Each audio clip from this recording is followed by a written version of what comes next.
하나님을 첫자리에 두면 기적이 일어나는 것을 보게 될 것입니다. 빌리 그레이엄의 이 강력한 문구는 단순한 영감을 주는 인용문이 아니라 영적인 변화로의 초대입니다.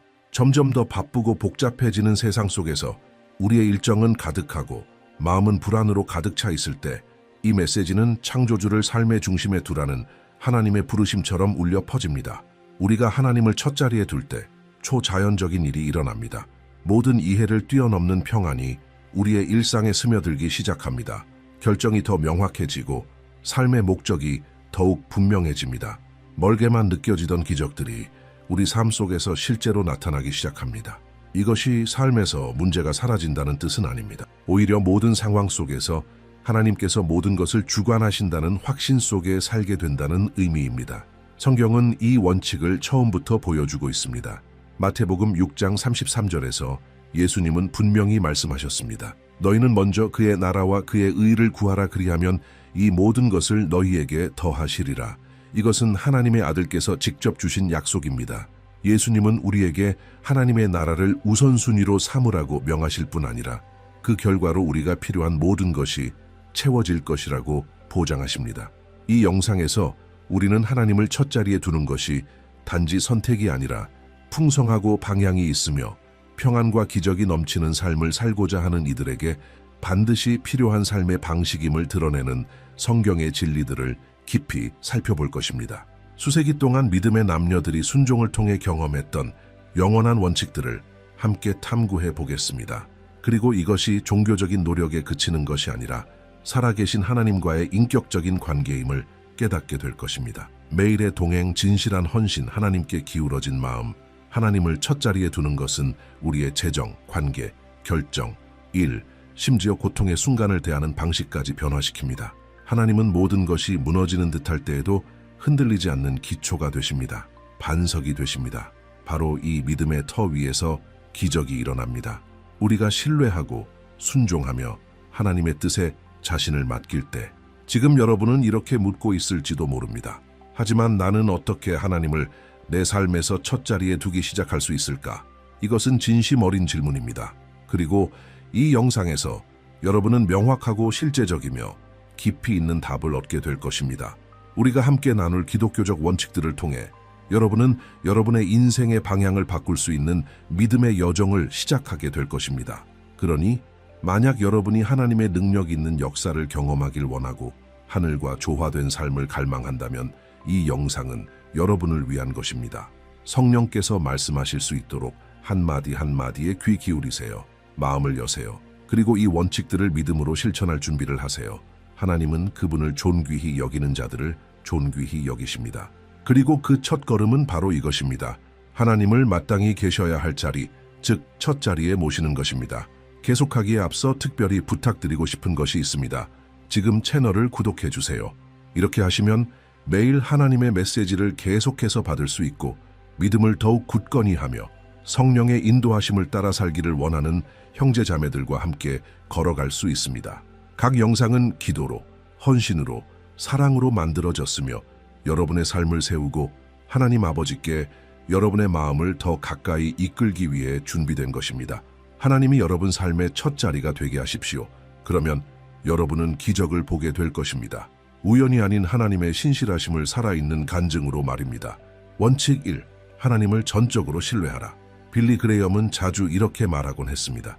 하나님의 뜻은 하나님의 은혜가 보호할 수 없는 곳으로 당신을 이끌지 않습니다.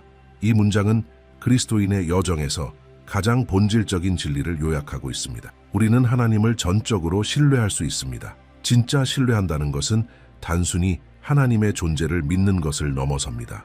그것은 주도권을 하나님께 드리는 것입니다. 우리가 출구를 보지 못할 때도 하나님은 이미 길을 가지고 계심을 인정하는 것입니다. 하나님을 첫자리에 둘 때 신뢰는 반드시 따라와야 합니다. 이것은 겉보기만의 믿음, 좋은 날에만 작동하는 그런 믿음이 아닙니다. 이것은 답이 없는 질문들과 하나님의 침묵이 있는 흐린 날에도 버티는 깊은 헌신입니다. 빌리 그레이엄은 전 세계 수백만 명에게 복음을 전했지만 그의 메시지는 늘 한결같았습니다. 하나님은 신뢰할 만한 분이십니다. 하나님은 선하십니다. 하나님은 신실하십니다. 뉴스가 뭐라 하든 의사들이 뭐라 하든 여러분의 감정이 힘든 날에 뭐라 속삭이든 하나님은 여전히 주권을 잡고 계십니다. 그리고 하나님을 신뢰하는 것은 매일 여러분이 선택할 수 있는 결정입니다. 여러분이 아침에 눈을 뜨고 그날을 주님께 맡기며 나는 다 알지 못하지만 주님은 아십니다 라고 고백할 때 그것이 바로 믿음의 실천입니다. 중요한 결정을 앞두고 기도할 때 비록 응답이 더뎌 보여도 그것이 바로 신뢰입니다. 무언가를 잃거나 누군가를 잃었을 때조차 여러분이 여전히 주님, 저는 주님을 신뢰합니다 라고 고백할 때 하늘은 여러분을 위해 움직이기 시작합니다. 이 신뢰는 꾸준히 길러져야 합니다. 어떤 연로한 한 여성은 수년 동안 하나님께 아들을 위해 기도했다고 말했습니다. 그 아들은 하나님을 떠나 마약에 빠지고 파괴적인 관계들에 얽매이며 마음에 깊은 상처를 안고 살아가고 있었습니다. 많은 사람들이 그를 포기했지만 어머니는 포기하지 않았습니다. 그녀는 매일 무릎을 꿇고 믿음으로 기도했습니다. 주님, 제 아들보다도 주님께서 그를 더 사랑하시는 줄 믿습니다. 그를 맡아주세요. 그렇게 수년이 흘렀습니다.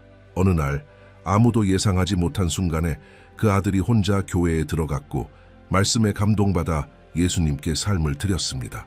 오늘 그는 목회자가 되었습니다. 사람들이 어머니에게 그 오랜 세월 동안 어떻게 믿음을 지킬 수 있었냐고 물었을 때 그녀는 이렇게 대답했습니다. 나는 내가 믿는 하나님을 압니다. 그분은 결코 실패하지 않으십니다. 그녀의 신뢰는 시간이나 상황에 있지 않았고 하나님의 신실하심에 있었습니다. 빌리 그레이엄도 우리에게 하나님을 신뢰하는 것이 쉬운 삶을 보장하는 것은 아니지만 절대 혼자 걷지 않게 된다는 확신이라고 말해 주었습니다. 그의 설교에서는 자주 현대 사회의 도전들, 고통, 전쟁, 죄악, 위기들에 대해 언급되었지만 항상 단 하나의 소망으로 우리를 이끌었습니다. 예수 그리스도. 믿음은 우리를 세상에서 꺼내는 것이 아니라 세상을 믿음으로 살아갈 수 있는 힘을 주는 것입니다. 하나님을 신뢰할 때 우리는 전혀 다른 시각을 가지게 됩니다. 절망적으로만 보이던 상황들이 하나님의 능력이 역사하시는 기회로 바뀌게 됩니다. 문제들이 사라져서가 아니라 우리가 그것을 대하는 자세가 바뀌기 때문입니다. 두려움이 아니라 믿음으로 말입니다. 한 병원에서 있었던 일입니다. 말기 환자였던 한 기독교인 여성이 죽음을 앞두고 있음에도 불구하고 주변 모든 사람에게 평안을 전하고 있었습니다. 의사, 방문객, 병실 동료들까지 그녀의 고요한 태도에 감동을 받았습니다. 누군가가 그녀에게 왜 두렵지 않냐고 묻자 그녀는 조용한 미소로 이렇게 대답했습니다. 제 삶은 하나님의 손에 있습니다. 내가 산다면 그분의 영광을 위해서이고 내가 죽는다면 그분과 함께 있게 될 것입니다. 이런 신뢰는 이론에서 오는 것이 아니라 하나님과의 친밀함 속에서 자라나는 것입니다. 이것이 바로 빌리 그레이엄이 설교하던 믿음의 모습입니다. 흔들림 없고 확실하며 예수 그리스도를 중심에 두는 믿음. 하나님을 신뢰한다는 것은 또한 우리가 보지 못하는 것을 하나님께서 보고 계신다는 사실을 인정하는 것입니다. 우리는 종종 모든 것을 이해하고 싶어 합니다. 왜 어떤 문은 닫히는지, 왜 어떤 꿈은 이루어지지 않는지, 왜 어떤 응답은 그렇게 오래 걸리는지. 그러나 참된 신뢰는 우리가 보지 못해도 하나님이 일하고 계신다는 사실을 받아들이는 것입니다. 빌리는 말했습니다. 믿음은 감정에 의지하는 것이 아니라 하나님의 말씀에 뿌리를 두는 것이라고. 그리고 말씀은 우리에게 하나님께서 침묵 중에도 우리를 위해 일하고 계심을 확신시켜 줍니다. 시편 37편 5절에는 이렇게 기록되어 있습니다. 내 길을 여호와께 맡기라. 그를 의지하면 그가 이루시고. 이 약속에는 정해진 기한은 없지만 절대적인 보장이 있습니다. 하나님께서 이루실 것입니다. 일상 속의 사소한 일들 속에서도 신뢰는 드러납니다. 한 가장은 경제적인 어려움을 겪는 중에도 빠듯한 예산 가운데 11조를 드리기를 계속 선택했습니다. 그는 이렇게 말했습니다. 이건 돈의 문제가 아니라 하나님이 나의 공급자이심을 신뢰하는 문제입니다. 얼마 지나지 않아 예상치 못한 문이 열렸고 그는 눈물로 하나님의 돌보심을 간증하게 되었습니다. 이러한 태도는 실제적이고 살아있는 믿음을 보여줍니다. 말뿐이 아니라 구체적인 선택들 속에서 하나님을 첫 자리에 두는 믿음입니다. 신뢰한다는 것은 또한 안식하는 것입니다. 모든 것이 속도, 성과, 생산성, 통제력을 요구하는 세상에서 하나님 안에서 쉬는 것은 혁명적인 믿음의 행위입니다. 빌리 그레이엄은 종종 이렇게 말하곤 했습니다. 그리스도인은 하나님께서 깨어 계심을 알기 때문에 평안히 잠들 수 있다. 이 말은 우리가 모든 것을 스스로 해결해야 한다는 짐에서 벗어나게 해줍니다. 우리가 아무리 애를 써도 오직 하나님만이 해결하실 수 있는 상황들이 분명히 있습니다. 그리고 참된 평안은 우리가 그것을 하나님의 손에 맡길 줄 알게 되었을 때 찾아옵니다. 이것은 단순한 무기력함이 아니라 영적인 지혜입니다. 언제 행동해야 하고 언제 온전히 맡겨야 하는지를 아는 것이야말로 성숙한 그리스도인의 가장 큰 특징 중 하나입니다. 하나님을 전적으로 신뢰하는 이 원칙은 우리를 가볍고 소망 있고 기대하는 삶으로 초대합니다. 확률에 근거한 기대가 아니라 결코 실수하지 않으시는 하나님의 신실하심에 근거한 기대입니다. 일이 우리가 원하는 대로 풀리지 않을 때조차 우리는 하나님께서 더 좋은 것을 준비하고 계시거나 우리에게 더 큰 것을 가르치고 계심을 확신할 수 있습니다. 그리고 그 사실 자체가 이미 하나의 기적입니다. 원칙 T. 아무도 보지 않을 때에도 정직하게 살아라. 빌리 그레이엄은 강력한 설교로만 유명했던 것이 아닙니다. 그는 삶으로도 그 메시지를 증명한 사람이었습니다. 그는 단순한 대중복음 전도자가 아니라 한 명의 신실하고 정직한 사람이었습니다. 많은 지도자들이 스캔들이나 말과 삶의 불일치로 무너졌던 시대에 그는 끝까지 흔들리지 않았습니다. 자신의 사명 안에 동역자들, 그리고 무엇보다 하나님께 충실했습니다. 그는 이렇게 자주 말했습니다. 진실성은 인생을 붙잡아주는 시멘트입니다. 진실성이 사라지면 모든 것이 무너집니다. 이 원칙은 오늘날 어느 때보다도 더욱 절실하게 필요합니다. 우리는 외모와 겉모습이 인격보다 더 중시되는 시대에 살고 있으며 많은 이들이 하나님이 보시는 것보다 사람들의 시선을 더 신경 씁니다. 그러나 진정한 그리스도인은 다르게 살아야 합니다. 투명함과 일관성, 그리고 진실함으로 아무도 보지 않을 때에도 말입니다. 정직하다는 것은 완벽하다는 뜻이 아니라 진실하다는 뜻입니다. 가면을 벗고 사는 것입니다. 우리가 믿는 것과 우리가 실천하는 것을 일치시키는 삶입니다. 정직한 그리스도인은 문제를 피하기 위해 거짓말하지 않으며 자기 이익을 위해 사람들을 조종하지 않고 유리함을 얻기 위해 위선적으로 행동하지 않습니다. 그는 올바른 일을 하기 때문에 그것을 행합니다. 그것이 옳기 때문이며 하나님을 존귀하게 하기 때문입니다. 빌리 그레이엄은 자신의 평판이나 믿음을 위태롭게 할 수 있는 모든 상황을 철저히 피했습니다. 그는 동역자들과 함께 하나의 원칙을 세웠습니다. 아내나 가족이 아닌 여성과 단둘이 있지 않는다. 헌금에서 직접 돈을 받지 않는다. 그리고 모든 악의 모양이라도 피한다. 어떤 사람들에게는 이 모든 것이 지나치게 보일 수 있지만 그에게는 이것이 방패였습니다. 영적, 도덕적 보호였습니다. 바로 실천으로 보여주는 진실성이었습니다. 어느 날 한 기독교인 사업가는 경제적으로 매우 유리해 보이는 파트너십 제안을 거절했습니다. 그러나 그 제안은 도덕적으로 의심스러운 요소들을 포함하고 있었습니다. 누군가가 그에게 왜 그런 기회를 거절했냐고 묻자 그는 이렇게 대답했습니다. 돈을 벌고 양심을 잃는 것보다 평안히 잠자리에 들고 깨끗한 양심을 지키는 것이 낫습니다. 이런 태도는 요즘 점점 더 보기 드물어졌지만 바로 이것이 세상이 하나님의 자녀들에게서 보기 원하고 필요한 모습입니다. 왜냐하면 진실성은 곧 간증이기 때문입니다. 사람들은 우리의 믿음에 동의하지 않을 수도 있지만 우리의 정직함은 분명히 존중하게 됩니다. 그리고 바로 그 존중 때문에 많은 이들이 결국 예수님께 더 가까이 나아가게 됩니다. 성경에는 진실성의 본이 되는 인물들이 가득합니다. 형들에게 팔리고 억울하게 감옥에 갇힌 요셉은 하나님께 원망할 수도 있었고 문제를 피하기 위해 보디발의 아내와 잘못된 길을 택할 수도 있었습니다. 하지만 그는 진실성을 선택했습니다. 그리고 시간이 지나 하나님께서 그를 높이셨습니다. 바빌론의 다니엘은 이방 시스템의 압력 속에서도 무너지지 않았습니다. 그는 계속 하나님께 기도했고 그 때문에 목숨을 잃을 수도 있다는 사실을 알고도 멈추지 않았습니다. 그리고 실제로 사자굴에 던져졌습니다.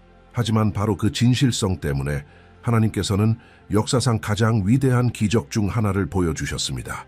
여러분이 진리의 길을 선택할 때 그 길이 아무리 어려워 보여도 하나님은 반드시 그것을 존귀하게 하십니다. 실제로 정직하게 산다는 것은 매일의 선택을 의미합니다. 적은 돈에 잘못된 거스름 돈을 돌려주는 것, 진실을 말하는 것, 비록 그로 인해 불이익을 받더라도 아무도 확인하지 않더라도 약속을 지키는 것, 이익을 얻을 수 있는 상황이라 하더라도 정직을 선택하는 것. 한 기독교인 청소년은 어느 시험 시간에 반 전체가 답을 돌려주는 상황에서도 끝까지 부정행위를 거부했습니다. 그는 속으로 알고 있었습니다. 부정으로 받은 높은 점수는 하나님을 기쁘시게 하지 않는다는 것을. 결과적으로 낮은 점수를 받았지만 그는 선생님의 존경과 친구들의 존경을 받게 되었습니다. 이 단순한 결정은 강력한 간증이 되었고 나중에 그는 반 친구들에게 복음을 전할 기회를 얻게 되었습니다. 빌리 그레이엄은 또한 우리에게 이렇게 상기시켜 주었습니다.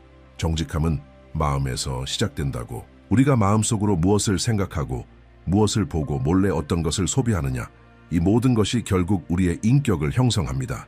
다른 그리스도인들 앞이나 교회, 신앙 모임에서 정직해 보이는 건 쉬운 일입니다. 진짜 어려운 건 혼자 화면 앞에 있을 때 아무도 보지 않는 조용한 선택의 순간에 같은 기준을 유지하는 것입니다. 그래서 우리는 진실하고 지속적인 하나님과의 관계를 키워야만 합니다. 정직한 사람은 환경에 따라 행동이 달라지지 않습니다. 어디에 있든 어떤 상황이든 그는 동일한 사람입니다. 그리고 바로 이 일관성이 영적인 권위를 만들어냅니다. 또한 정직함은 단지 개인적인 차원에만 머물지 않습니다. 그것은 관계적인 것입니다. 우리가 다른 사람들을 어떻게 대하느냐에 나타납니다. 한 번 한 약속을 지키고 이웃을 존중하며 공의롭게 행동하는 것, 우리가 잘못했을 때 그것을 인정하고 용서를 구하는 것, 자신을 보호하기 위해 남을 상처 주지 않는 것. 한 기독교인 부부는 심각한 부부 문제를 겪고 있었지만 자존심으로 감추려 하지 않고 담임 목회자에게 도움을 청했습니다. 그들은 이렇게 말했습니다. 다른 사람들 앞에서 완벽한 부부처럼 보이고 싶지 않습니다. 진실하고 싶고 치유를 구하고 정말로 하나님을 기쁘시게 하고 싶습니다. 이 겸손함은 그들 부부의 관계를 회복시켰을 뿐만 아니라 비슷한 고통 속에 침묵하고 있던 다른 가정들에게도 깊은 영감을 주었습니다. 정직함은 조용하지만 반드시 눈에 보이는 열매를 맺습니다. 정직한 사람들은 승진하고 존중받고 사람들이 먼저 찾아오게 됩니다. 그것은 그들이 인정을 원해서가 아니라 세상이 갈망하고 필요로 하는 무언가를 가지고 있기 때문입니다. 빌리 그레이엄이 권위 있게 말씀을 전할 수 있었던 이유는 그가 정직하게 살았기 때문입니다. 우리도 마찬가지입니다. 비록 강단이나 대중 앞에 설 기회가 없어도 삶 자체로 말씀을 전할 수 있습니다. 무대 뒤에서, 일상의 대화 속에서, 작고 보이지 않는 선택들 속에서 하나님께 영광을 돌리는 삶으로 말입니다. 결국 정직하게 사는 것은 충실함은 언제나 가치가 있다고 믿는 것입니다. 세상이 뭐라 하든 약은 사람이 이긴다는 말이 흔하게 들리더라도 하나님의 말씀은 다르게 말합니다. 잠언 10장 9절은 이렇게 선언합니다. 바르게 행하는 자는 안전하게 행하거니와 하나님과 사람들 앞에서 투명하게 살아갈 때 우리는 참된 평안을 누릴 수 있습니다. 가장 쉬운 길은 아닐지라도 가장 안전한 길입니다.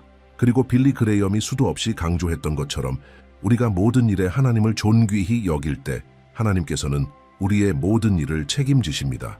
원칙 3. 믿음과 끈기로 기도하라. 빌리 그레이엄은 이렇게 말하곤 했습니다. 기도는 아침에 열쇠이며 밤에 자물쇠이다. 그는 기도가 단순한 종교적 의무가 아니라 살아계신 하나님과의 실제적인 대화임을 분명히 이해하고 있었습니다. 그에게 기도는 해야 할 일이 아니라 반드시 필요한 일이었습니다. 기도는 기독교인의 삶에서 가장 중요한 기둥 중 하나이며 우리가 하나님을 첫 자리에 둘 때 그것은 우리의 기도 생활에서 가장 먼저 드러납니다.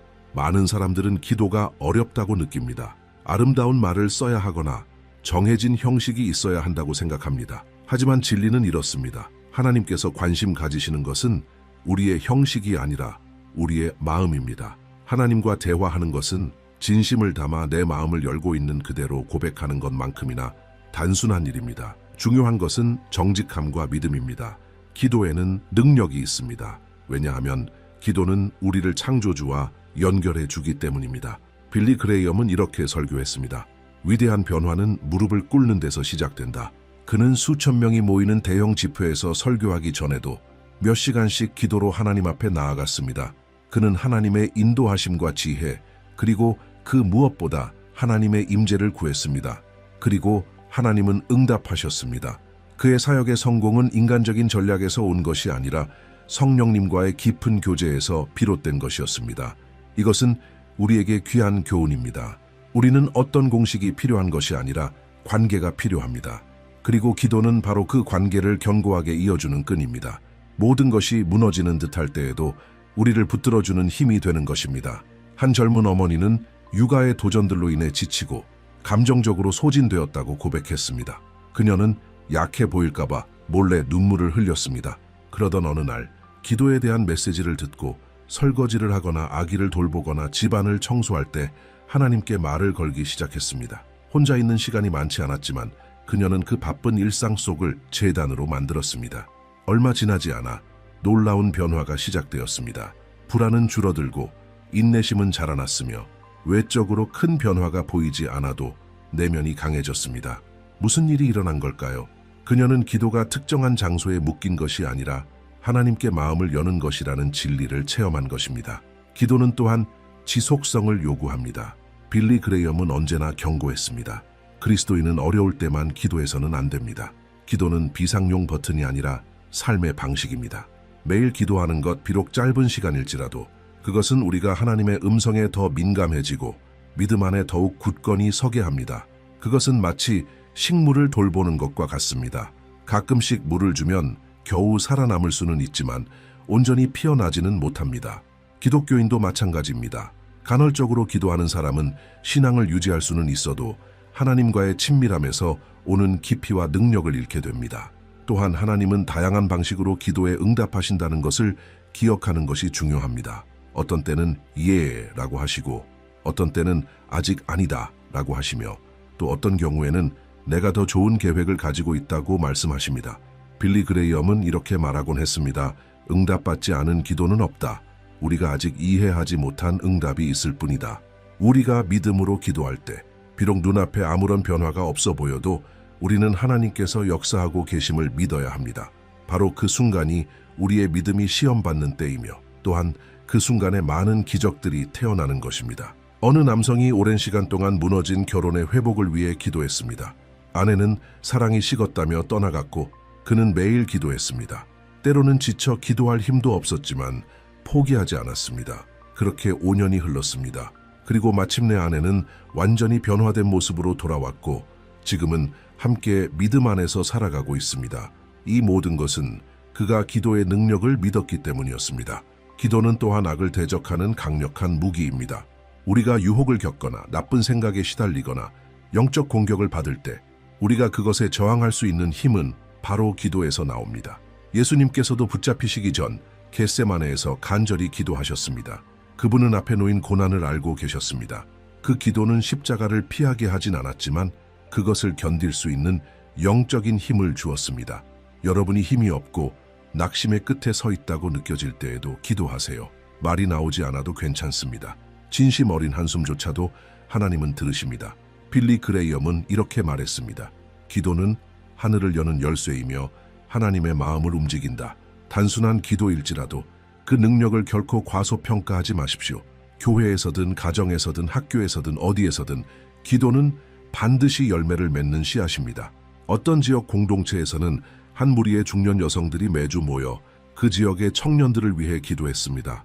몇 달 동안 아무 변화가 없어 보였지만 시간이 지나자 청년들이 하나둘씩 교회에 나오기 시작했습니다. 찬양팀에 서고 소그룹을 인도하고 그중 한 명은 결국 선교사가 되었습니다. 누군가가 그 비결이 무엇이었냐고 묻자 그들의 대답은 하나였습니다. 기도. 이것은 분명히 보여줍니다. 중요한 것은 양이 아니라 믿음과 인내입니다. 하나님은 모든 진심 어린 부르짖음을 들으십니다. 응답이 더뎌 보일지라도 말입니다. 빌리 그레이엄이 강조했던 또 하나의 중요한 진리는 기도는 우리 자신을 변화시킨다는 것입니다. 우리는 종종 외적인 상황의 변화를 구하지만 하나님은 기도를 통해 먼저 우리 내면을 만지십니다. 우리가 기도할 때 단지 환경만이 아니라 우리의 태도가 변합니다. 마음은 평안해지고 생각은 맑아지며 우리는 믿음의 눈으로 사물을 보기 시작합니다. 여러분도 혹시 분노나 슬픔에 휩싸였다가 기도 후에 마음이 훨씬 가벼워졌던 경험이 있지 않으신가요? 그것이 바로 성령께서 기도를 통해 일하시는 모습입니다. 우리가 하나님을 첫 자리에 둘 때 우리의 기도는 더 이상 우리의 뜻만을 구하지 않고 하나님의 뜻을 알고 이루려는 기도로 바뀝니다. 결국 믿음과 끈기로 기도하는 것은 하나님을 신뢰한다는 고백입니다. 매일매일 이렇게 고백하는 것입니다. 주님, 제가 이해하지 못하더라도 주님이 듣고 계시며 저를 위한 최선을 준비하고 계심을 믿습니다. 모든 것이 반대로 흘러가는 것처럼 보여도 여전히 기도하십시오. 하나님은 신실하십니다. 그리고 빌리 그레이엄이 자주 말했듯이 무릎 꿇은 가장 약한 그리스도인이 온 세상을 대적하는 것보다 더 강하다. 그러니 기도하십시오. 믿음으로, 인내로, 사랑으로. 하나님은 듣고 계십니다. 원칙 4. 성령으로 충만한 삶을 살아라. 빌리 그레이엄은 수없이 반복해 말했습니다. 그리스도인은 성령님의 지속적인 임재 없이는 승리하는 삶을 살 수 없습니다. 그는 이렇게 단언했습니다. 성령은 사치가 아니라 절대적으로 필요한 분입니다. 그는 옳았습니다. 많은 사람들이 자신의 의지나 훈련, 종교적 습관에만 의지하여 신앙생활을 유지하려 합니다.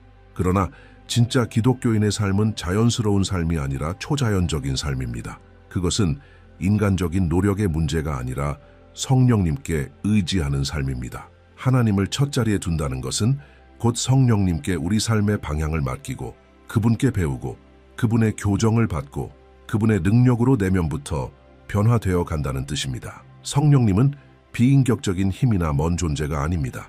성령님은 한 인격이십니다. 삼위일체의 세 번째 위격이시며 예수 그리스도를 주이자 구세주로 믿는 모든 사람 안에 거하십니다. 그리고 단지 우리 안에 계시는 것에서 끝나지 않고 성령님은 우리 안에서 자유롭게 역사하시기를 원하십니다. 빌리 그레이엄은 성령 충만이 한 번의 경험으로 끝나는 것이 아니라 계속되는 삶의 여정이라고 가르쳤습니다. 그것은 끊임없이 공급받는 것과도 같습니다. 왜냐하면 믿음의 여정은 에너지를 소모시키고 계속해서 결단을 요구하며 때때로 광야를 통과하기 때문입니다. 그런 순간에 우리의 힘을 새롭게 하시는 분은 오직 성령님뿐입니다. 어떤 사람들은 성령님께 마음을 여는 것을 두려워합니다. 그것이 어떤 신비한 경험이나 자신이 이해하지 못하는 현상을 동반할까 봐 걱정하기 때문입니다. 그러나 성령님의 사역은 무엇보다 먼저 우리의 마음을 변화시키는 것입니다. 사랑, 인내, 절제, 선함, 기쁨, 평안과 같은 열매들을 맺게 하시는 분이 바로 성령님이십니다. 우리가 매일의 삶 속에서 절실히 필요한 것들이죠. 한 중년 여성이 나눔한 이야기입니다. 그녀는 주변 사람들에게 늘 성급하고 쉽게 화를 내고 함께 지내기 힘든 사람으로 알려져 있었습니다. 오랜 신앙생활을 했지만 자신의 성격과 계속 씨름하고 있었죠. 어느 날 그녀는 결심했습니다. 매일 성령님께 자신을 다듬어 달라고 기도하기 시작했습니다. 시간이 지나면서 주변 사람들이 변화를 느끼기 시작했습니다. 그녀는 더 온유해졌고 경청하는 사람이 되었으며 지혜롭게 반응하기 시작했습니다. 누군가 변화의 이유를 묻자 그녀는 이렇게 대답했습니다. 제가 바뀐 게 아니에요. 제 안에 성령님께서 바꾸신 거예요. 성령으로 충만한 삶을 산다는 것은 또한 하나님의 음성에 민감해진다는 뜻이기도 합니다. 우리는 종종 세상의 소음에 너무 분주해서 하나님께서 말씀하시는 순간조차 놓치고 맙니다. 성령님은 우리의 마음에 말씀하시고 분별력을 주시며 위험을 경고하시고 올바른 길로 인도하십니다. 빌리 그레이엄은 이렇게 말했습니다. 우리가 성령님께 순복할 때 성령께서는 우리의 지각을 밝히시고 잘못된 길에서 건지신다. 한 청년이 매우 유리해 보이는 직장 제안을 받았지만 마음속 깊은 불편함을 느꼈습니다. 모든 조건은 좋아 보였지만 무언가 잘못되었다는 경고를 느낀 그는 결국 제안을 거절했습니다. 그리고 몇 달 후 그 회사가 부패에 연루되어 폐업한 사실을 알게 되었습니다. 그의 영적인 민감함은 큰 문제를 피하게 했고 이것이 바로 성령님의 역사입니다. 게다가 성령님은 우리를 섬길 수 있도록 능력 주시는 분이십니다. 많은 사람들은 자신에게 재능이 없다고 느끼며 말하거나 가르치거나 도울 수 없다고 생각합니다. 그러나 겸손하게 자신을 내어드릴 때 성령께서 필요한 모든 능력을 공급하십니다. 빌리 그레이엄은 매우 강력한 설교자였지만 그는 늘 말했습니다. 자신이 하는 모든 일은 성령님의 기름 부으심 없이는 불가능했노라고. 이 원리는 모든 사람에게 해당됩니다.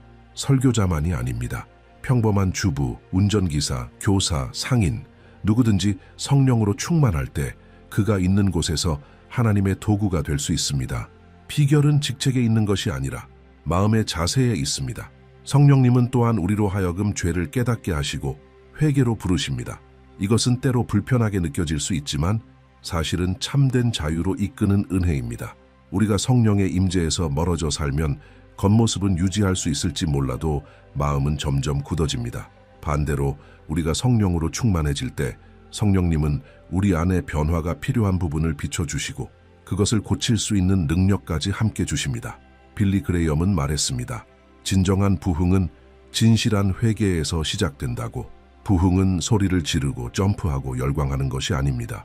그것은 하나님 앞에서 마음이 부서지고 감춰졌던 상처가 치유되고 무너진 영역들이 회복되는 것입니다. 성령 없이 믿음은 형식이 되고 맙니다.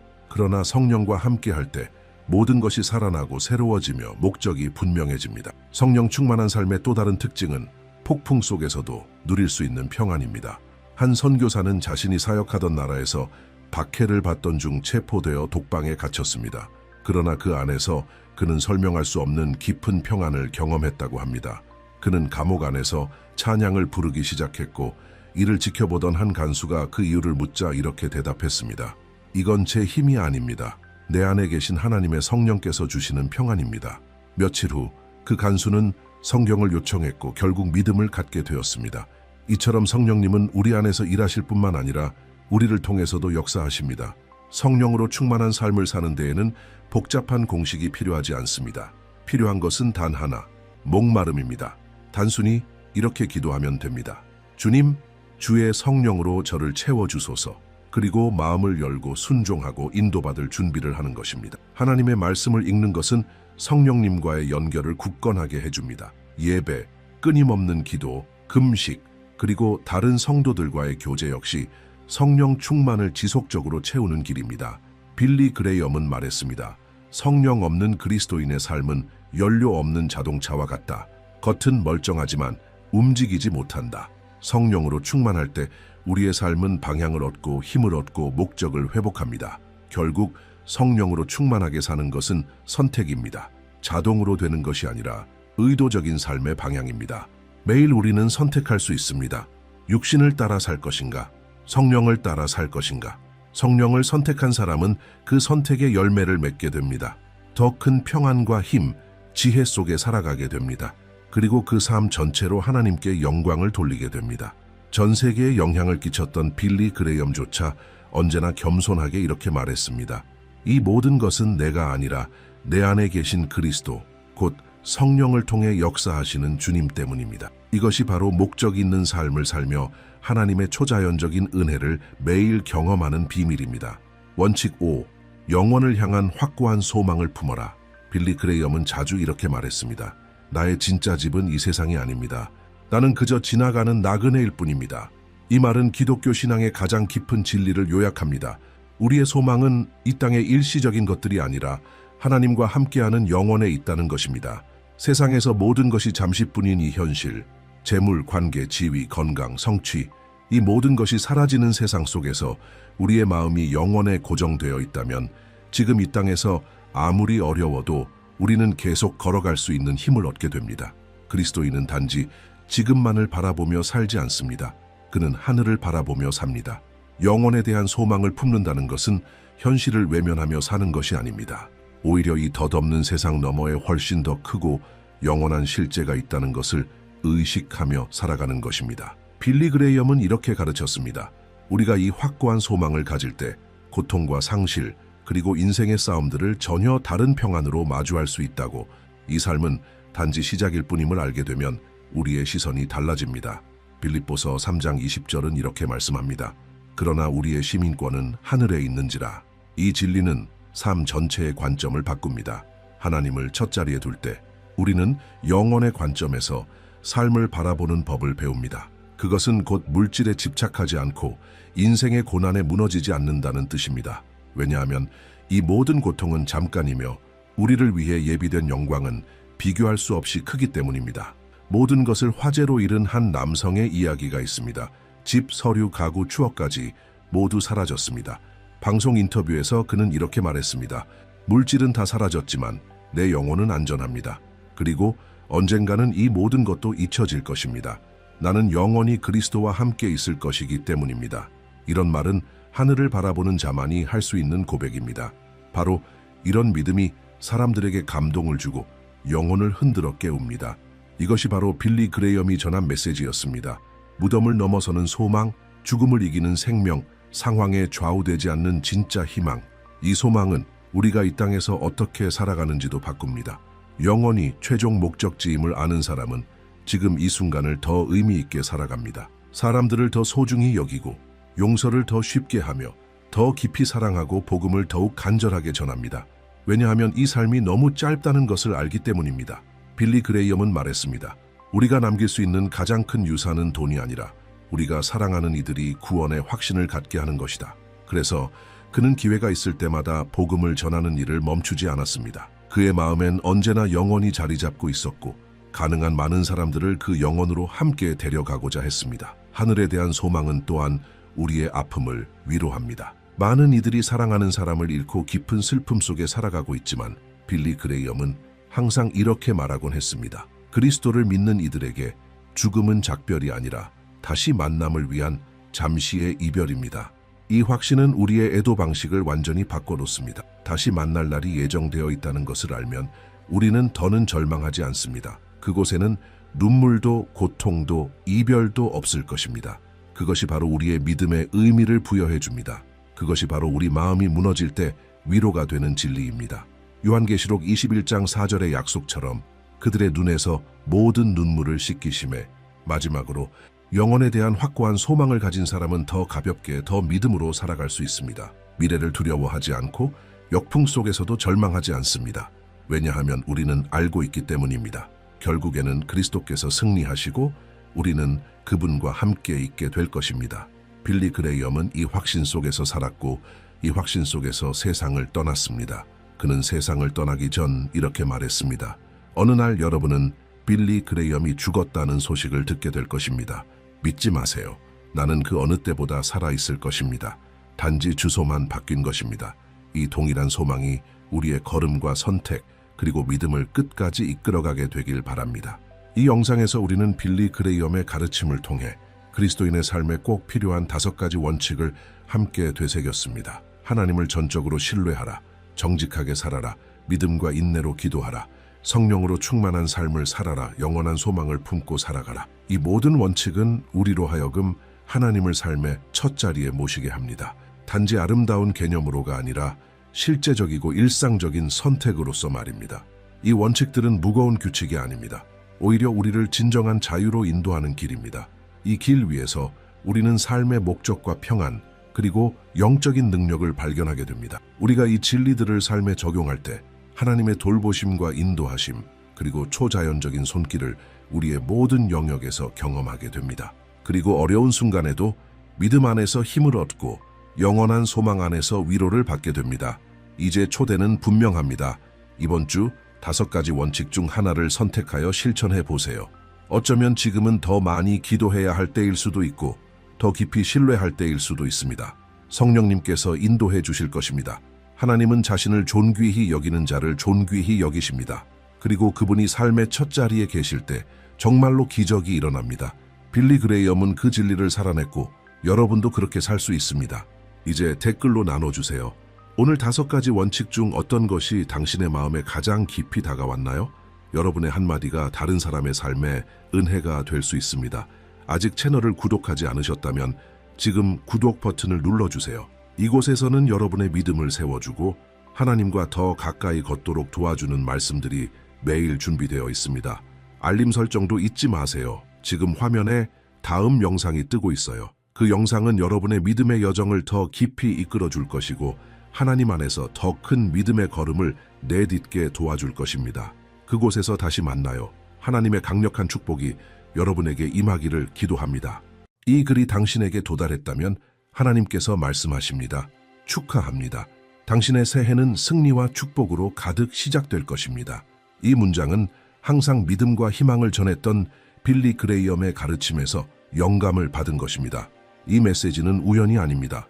지금 이 영상을 보고 있는 당신에게 하나님께서는 특별한 계획을 준비하고 계십니다. 지나간 해가 어땠든지 싸움, 아픔, 도전, 심지어 패배로 가득했을지라도 주님은 오늘 당신에게 말씀하십니다. 새로운 시작이 있고 그것은 승리와 축복으로 가득할 것입니다. 하나님은 새 출발의 전문가이십니다. 그분은 고통을 목적이 되게 하시고 눈물을 웃음으로 바꾸시며 광야를 정원으로 변화시키십니다. 오늘 우리가 이야기할 주제도 바로 이것입니다. 하나님의 은혜로 가득한 새해에 진정한 승리와 영원한 축복으로 가득한 삶을 어떻게 살아갈 수 있을지에 대해 말입니다. 이 축복은 단순히 물질적인 것이 아닌 진정으로 우리를 지탱해주는 영적인 축복입니다. 기독교 역사상 가장 위대한 복음 전도자 중 한 사람인 빌리 그레이엄은 그리스도 안에 있는 희망에 대해 담대하게 전파했습니다. 그는 이렇게 말했습니다. 하나님의 뜻은 하나님의 은혜가 보호하지 못할 곳으로 당신을 이끄시지 않을 것입니다. 다시 말해, 하나님께서 당신을 새로운 시간으로 이끌고 계신다면 믿으십시오. 그분은 당신의 여정의 모든 걸음마다 함께 하실 것입니다. 이 영상에서는 새해를 하나님 안에서 굳건한 마음으로 살아가기 위한 5가지 기독교적 원칙에 대해 함께 묵상할 것입니다. 이 원칙들은 당신의 삶을 하나님의 뜻에 맞추고 성령의 역사하심을 위한 공간을 열며 하늘로부터 오는 축복, 눈으로 본 적도 귀로 들은 적도 없는 하나님을 사랑하는 자들을 위해 준비된 축복, 고린도전서 2장 9절을 경험하도록 도와줄 것입니다. 이 원칙들을 삶에 적용하면 강력한 사실을 깨닫게 될 것입니다. 진정한 승리는 당신의 내면에서 시작됩니다. 단지 외적인 성취에 대한 것이 아니라 변화된 삶, 견고한 삶, 그리고 모든 이해를 뛰어넘는 하나님의 평안으로 가득 찬 삶에 관한 것입니다. 그리고 당신이 이러한 승리와 축복이 필요하다고 느낀다면 이 순간을 놓치지 마세요. 이 채널의 구독 버튼을 눌러서 하나님의 메시지를 매일 받아보세요. 당신의 믿음을 강화하고 희망을 새롭게 하며 이 영적 여정에서 인도하실 것입니다. 여기서 당신은 매일 예수님과 더 가까이 동행할 수 있도록 돕는 콘텐츠를 만날 수 있습니다. 그러니 지금 구독하고 알림 설정을 하세요. 하나님께서는 언제나 당신에게 새롭게 보여주실 것이 있습니다. 원칙 1. 하나님을 첫자리에 두기. 빌리 그레이엄은 인간의 가장 큰 필요는 돈이나 명예, 성공이 아니라 하나님을 알고 날마다 그분과 동행하는 것이라고 자주 말하곤 했습니다. 우리에게 영감이 된 그 문장이 말하듯 승리와 축복으로 가득한 새해를 시작하려면 가장 먼저 해야 할 일은 하나님을 모든 것의 중심에 두는 것입니다. 이 말은 단순하게 들릴 수 있지만 우리는 종종 하나님을 뒷전으로 미루고 상황이 통제 불가능할 때만 찾는 경우가 많습니다. 그러나 진실은 오직 하나님이 우리 마음의 왕좌에 계실 때에만 삶이 참된 의미를 갖는다는 것입니다. 예수님께서 마태복음 6장 33절에서 먼저 그의 나라와 그의 의를 구하라고 가르치신 것은 인생의 모든 영역에서 하나님께 우선순위를 두어야 한다는 뜻입니다. 빌리 그레이엄은 이 우선순위 없이 풍성한 삶은 존재하지 않는다고 설교했습니다. 많은 사람들이 축복은 원하지만 그 축복을 주시는 분과 함께 살고 싶어 하지는 않습니다. 승리는 원하지만 하나님께 자신의 길을 맡기려 하지 않습니다. 그러면 결국 모든 것이 흐트러지고 맙니다. 왜냐하면 하나님 없이 얻은 승리는 잠깐이며 하나님 없이 받은 축복은 공허하기 때문입니다. 하나님을 첫자리에 두는 것은 순종하려는 마음에서 시작됩니다. 다 이해하지 못해도 믿고 나아가려는 마음, 신뢰하려는 자세가 필요합니다. 빌리 그레이엄은 신학 지식이 없지만 예수님을 진심으로 사랑한 평범한 사람들이 기적을 체험하고 인생이 변화되는 이야기를 많이 나누었습니다. 하나님은 종교적 형식을 찾지 않으시고 진실한 마음을 찾으십니다. 우리가 작은 계획이라도 하나님께 맡길 때 그분의 지혜를 우리의 지혜보다 더 신뢰하고 있다는 것을 나타내는 것입니다. 이것을 실천하는 가장 분명한 예 중 하나는 하루를 시작하는 방식입니다. 아침에 눈을 떴을 때 제일 먼저 무엇을 하느냐가 하나님이 우리 삶에서 몇 번째 자리에 계신지를 보여줍니다. 휴대폰을 확인하기 전에, 일상의 바쁨에 뛰어들기 전에 하나님께 잠깐이라도 말을 건다면, 예를 들어 짧은 기도, 성경 구절 한 구절, 혹은 단순히 주님, 오늘 하루를 인도해 주세요 라는 고백, 그런 작은 실천이 하나님께는 큰 의미가 있습니다. 그리고 시간이 지날수록 그것이 우리 하루의 분위기를 바꾸게 됩니다. 실제 있었던 간단하지만 진실한 이야기가 있습니다. 1960년대 한 가정주부가 빌리 그레이엄의 방송을 자주 시청했습니다. 그녀는 바쁜 살림에 많은 시간을 낼 수 없었지만 매일 아침 침대 옆에 무릎 꿇고 3분간 이렇게 기도했습니다. 주님, 이 하루는 주님의 것입니다. 저를 사용해 주세요. 몇 년이 지나 그녀는 이렇게 고백했습니다. 그 단순한 습관을 통해 가정이 변화되기 시작했습니다. 차가웠던 남편이 하나님께 마음을 열기 시작했고 자녀들은 그녀 안에서 살아있는 믿음의 본보기를 보게 되었습니다. 이 모든 것은 작은 선택, 하나님을 우선순위에 두는 결정에서 시작된 것이었습니다. 하나님을 첫자리에 두는 또 다른 측면은 어려운 결정 속에서 그분을 신뢰하는 것입니다. 우리가 딜레마에 부딪힐 때 감정이나 다른 사람들의 의견을 따르고 싶은 유혹을 받습니다. 하지만 잠시 멈추고 주님, 제가 무엇을 해야 하길 원하시나요? 라고 묻는다면 우리는 하나님이 우리 삶의 나침반임을 인정하는 것입니다. 빌리 그레이엄은 하나님의 뜻은 짐이 아니라 특권이다 라고 말하곤 했습니다. 그는 알고 있었습니다. 지금은 어렵게 보여도 하나님께 순종하는 길이 결국 가장 좋은 길이라는 것을. 이 메시지를 들은 한 젊은 여성이 있었습니다. 그녀는 매우 이상적으로 보이는 직장 제안을 받았지만 그것은 그녀의 기독교적 가치를 타협해야 하는 조건이 있었습니다. 그녀는 많이 울었고 의심도 들었지만 결국 하나님을 우선에 두기로 결심했습니다. 2달 후 그녀는 더 좋은 조건의 제안을 받았고 그곳은 그녀의 믿음을 존중해주는 환경이었습니다. 더 놀라운 것은 그녀가 그곳에서 다른 이들에게 선한 영향력을 끼치는 사람이 되었다는 것입니다. 하나님께서 그녀의 결정을 존중하시고 축복하셨던 것입니다. 하나님을 첫자리에 둔다는 것은 우리의 시간, 자원, 재능을 사용하는 방식에도 영향을 미칩니다. 바쁜 날들 속에서도 하나님과의 시간을 따로 떼어놓는 것, 하나님께 받은 것으로 기꺼이 나누는 것, 우리의 재능을 단지 성공을 위한 도구가 아닌 섬김의 수단으로 사용하는 것이 바로 그런 삶의 모습입니다. 빌리 그레이엄은 항상 말했습니다. 하나님께 헌신된 마음은 다른 사람을 섬기려는 마음이 된다. 그리고 종종 우리가 가장 큰 축복을 경험하는 순간은 그 섬김의 자리에서입니다. 마지막으로 기억해야 할 것은 하나님을 첫자리에 두는 것은 단 한 번의 행위가 아니라 삶의 방식이라는 것입니다. 매일 아침 이렇게 고백하는 삶입니다. 주님, 제 자신보다 주님을 더 신뢰합니다. 그것은 내가 모든 것을 통제하려는 마음을 내려놓고 하나님께 인도권을 내어드리는 것입니다. 그렇다고 모든 일이 완벽하게 흘러간다는 보장은 없지만 하나님의 임재 안에서 우리는 결코 혼자가 아니라는 확신을 얻게 됩니다. 폭풍 속에서도 그분이 우리를 붙드십니다. 만약 당신이 새해의 진정한 승리와 축복을 원한다면 바로 여기서 시작하세요. 마음의 우선순위를 재정비하십시오. 하나님을 첫자리에 모십시오. 빌리 그레이엄이 가르쳤듯 당신이 모든 것을 하나님께 맡길 때 하나님은 당신이 상상도 못한 일을 시작하신다. 당신의 몫은 신뢰하는 것입니다. 하나님의 몫은 놀라운 일을 행하시는 것입니다. 원칙 2. 어려운 시기에 믿음으로 살아가기. 빌리 그레이엄의 설교에서 가장 강하게 드러난 특징 중 하나는 진짜 믿음은 좋은 때가 아니라 어려운 때에 드러난다는 확신이었습니다. 그는 믿음을 단순한 감정적인 신념이 아니라 모든 것이 불확실해 보일 때에도 하나님을 굳게 신뢰하는 것이라고 말했습니다. 새해를 맞이하며 우리는 축복뿐 아니라 도전과 고난도 함께 올 것임을 피할 수 없습니다. 그렇기에 어려운 시기에 믿음으로 사는 법을 배우는 것은 하나님께서 약속하신 승리를 경험하기 위해 꼭 필요한 열쇠입니다. 성경에는 거대한 시련을 이겨낸 수많은 믿음의 사람들의 이야기가 가득합니다.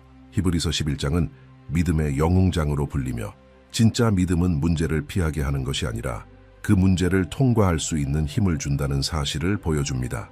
빌리 그레이엄은 믿음을 이렇게 표현했습니다. 믿음은 닷과 같다. 폭풍을 막지는 못하지만 배가 침몰하지 않도록 붙잡아준다. 많은 사람들은 하나님께 가까이 가면 문제가 사라질 것이라고 오해합니다. 하지만 예수님 자신이 요한복음 16장 33절에서 말씀하셨습니다. 세상에서는 너희가 환난을 당하나 담대하라. 내가 세상을 이기었노라. 빌리는 항상 상기시켰습니다. 믿음은 현실을 외면하는 것이 아니라 오히려 그 현실을 담대함과 소망 그리고 내면의 평안으로 마주하게 해주는 것이라고. 이것이야말로 우리가 새해를 영적인 지혜로 살아가기 위해 필요한 믿음입니다. 역풍을 이겨낼 수 있는 믿음. 가장 진실한 믿음 중 하나는 이해하지 못해도 신뢰하기로 선택하는 것입니다. 빌리 그레이엄이 전도 집회에서 만난 한 여인의 이야기가 있습니다. 그녀는 비극적인 사고로 남편과 아들을 동시에 잃었습니다. 많은 이들은 그녀가 하나님께 분노할 것이라 예상했지만 그녀는 오히려 믿음 안에 굳건히 서 있었습니다. 누군가 그녀에게 어떻게 그렇게 버틸 수 있나요? 라고 묻자 그녀는 이렇게 대답했습니다. 나는 이해하지 못하지만 신뢰합니다. 하나님은 여전히 선하십니다. 그녀는 자신의 고통을 부정한 것이 아니라 그 고통을 하나님의 손에 맡긴 것입니다. 이것이야말로 가장 깊은 믿음의 표현입니다. 또 다른 감동적인 예는 깊은 우울의 시기를 보냈던 한 젊은이의 이야기입니다. 그는 기독교인이었지만 모든 것이 어두워 보였습니다. 그럼에도 불구하고 그는 아침마다 말씀 구절 하나를 노트에 적고 9분간 기도하는 습관을 들이기 시작했습니다. 처음에는 아무런 감정도 없이 단지 훈련처럼 했습니다. 그러나 시간이 지나면서 그 작고 단순한 믿음의 행동이 그의 마음속 불씨를 다시 살리기 시작했습니다. 그는 이렇게 말했습니다. 말씀 하나하나가 하나님이 아직 나와 함께 계신다는 것을 기억하게 해줬어요. 그는 마법처럼 변화된 것이 아니라 단순하고 인내하는 믿음을 통해 어둠을 이겨낸 것입니다.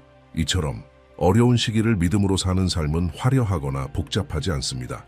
그것은 하루하루 하나님을 신뢰하는 작고 꾸준한 선택들에서 시작됩니다. 그리고 그 선택들 속에서 우리는 하나님의 신실하심을 점점 더 깊이 경험하게 됩니다. 빌리 그레이엄은 자주 말했습니다. 하나님은 우리가 골짜기에 있을 때에도 우리를 떠나지 않으신다.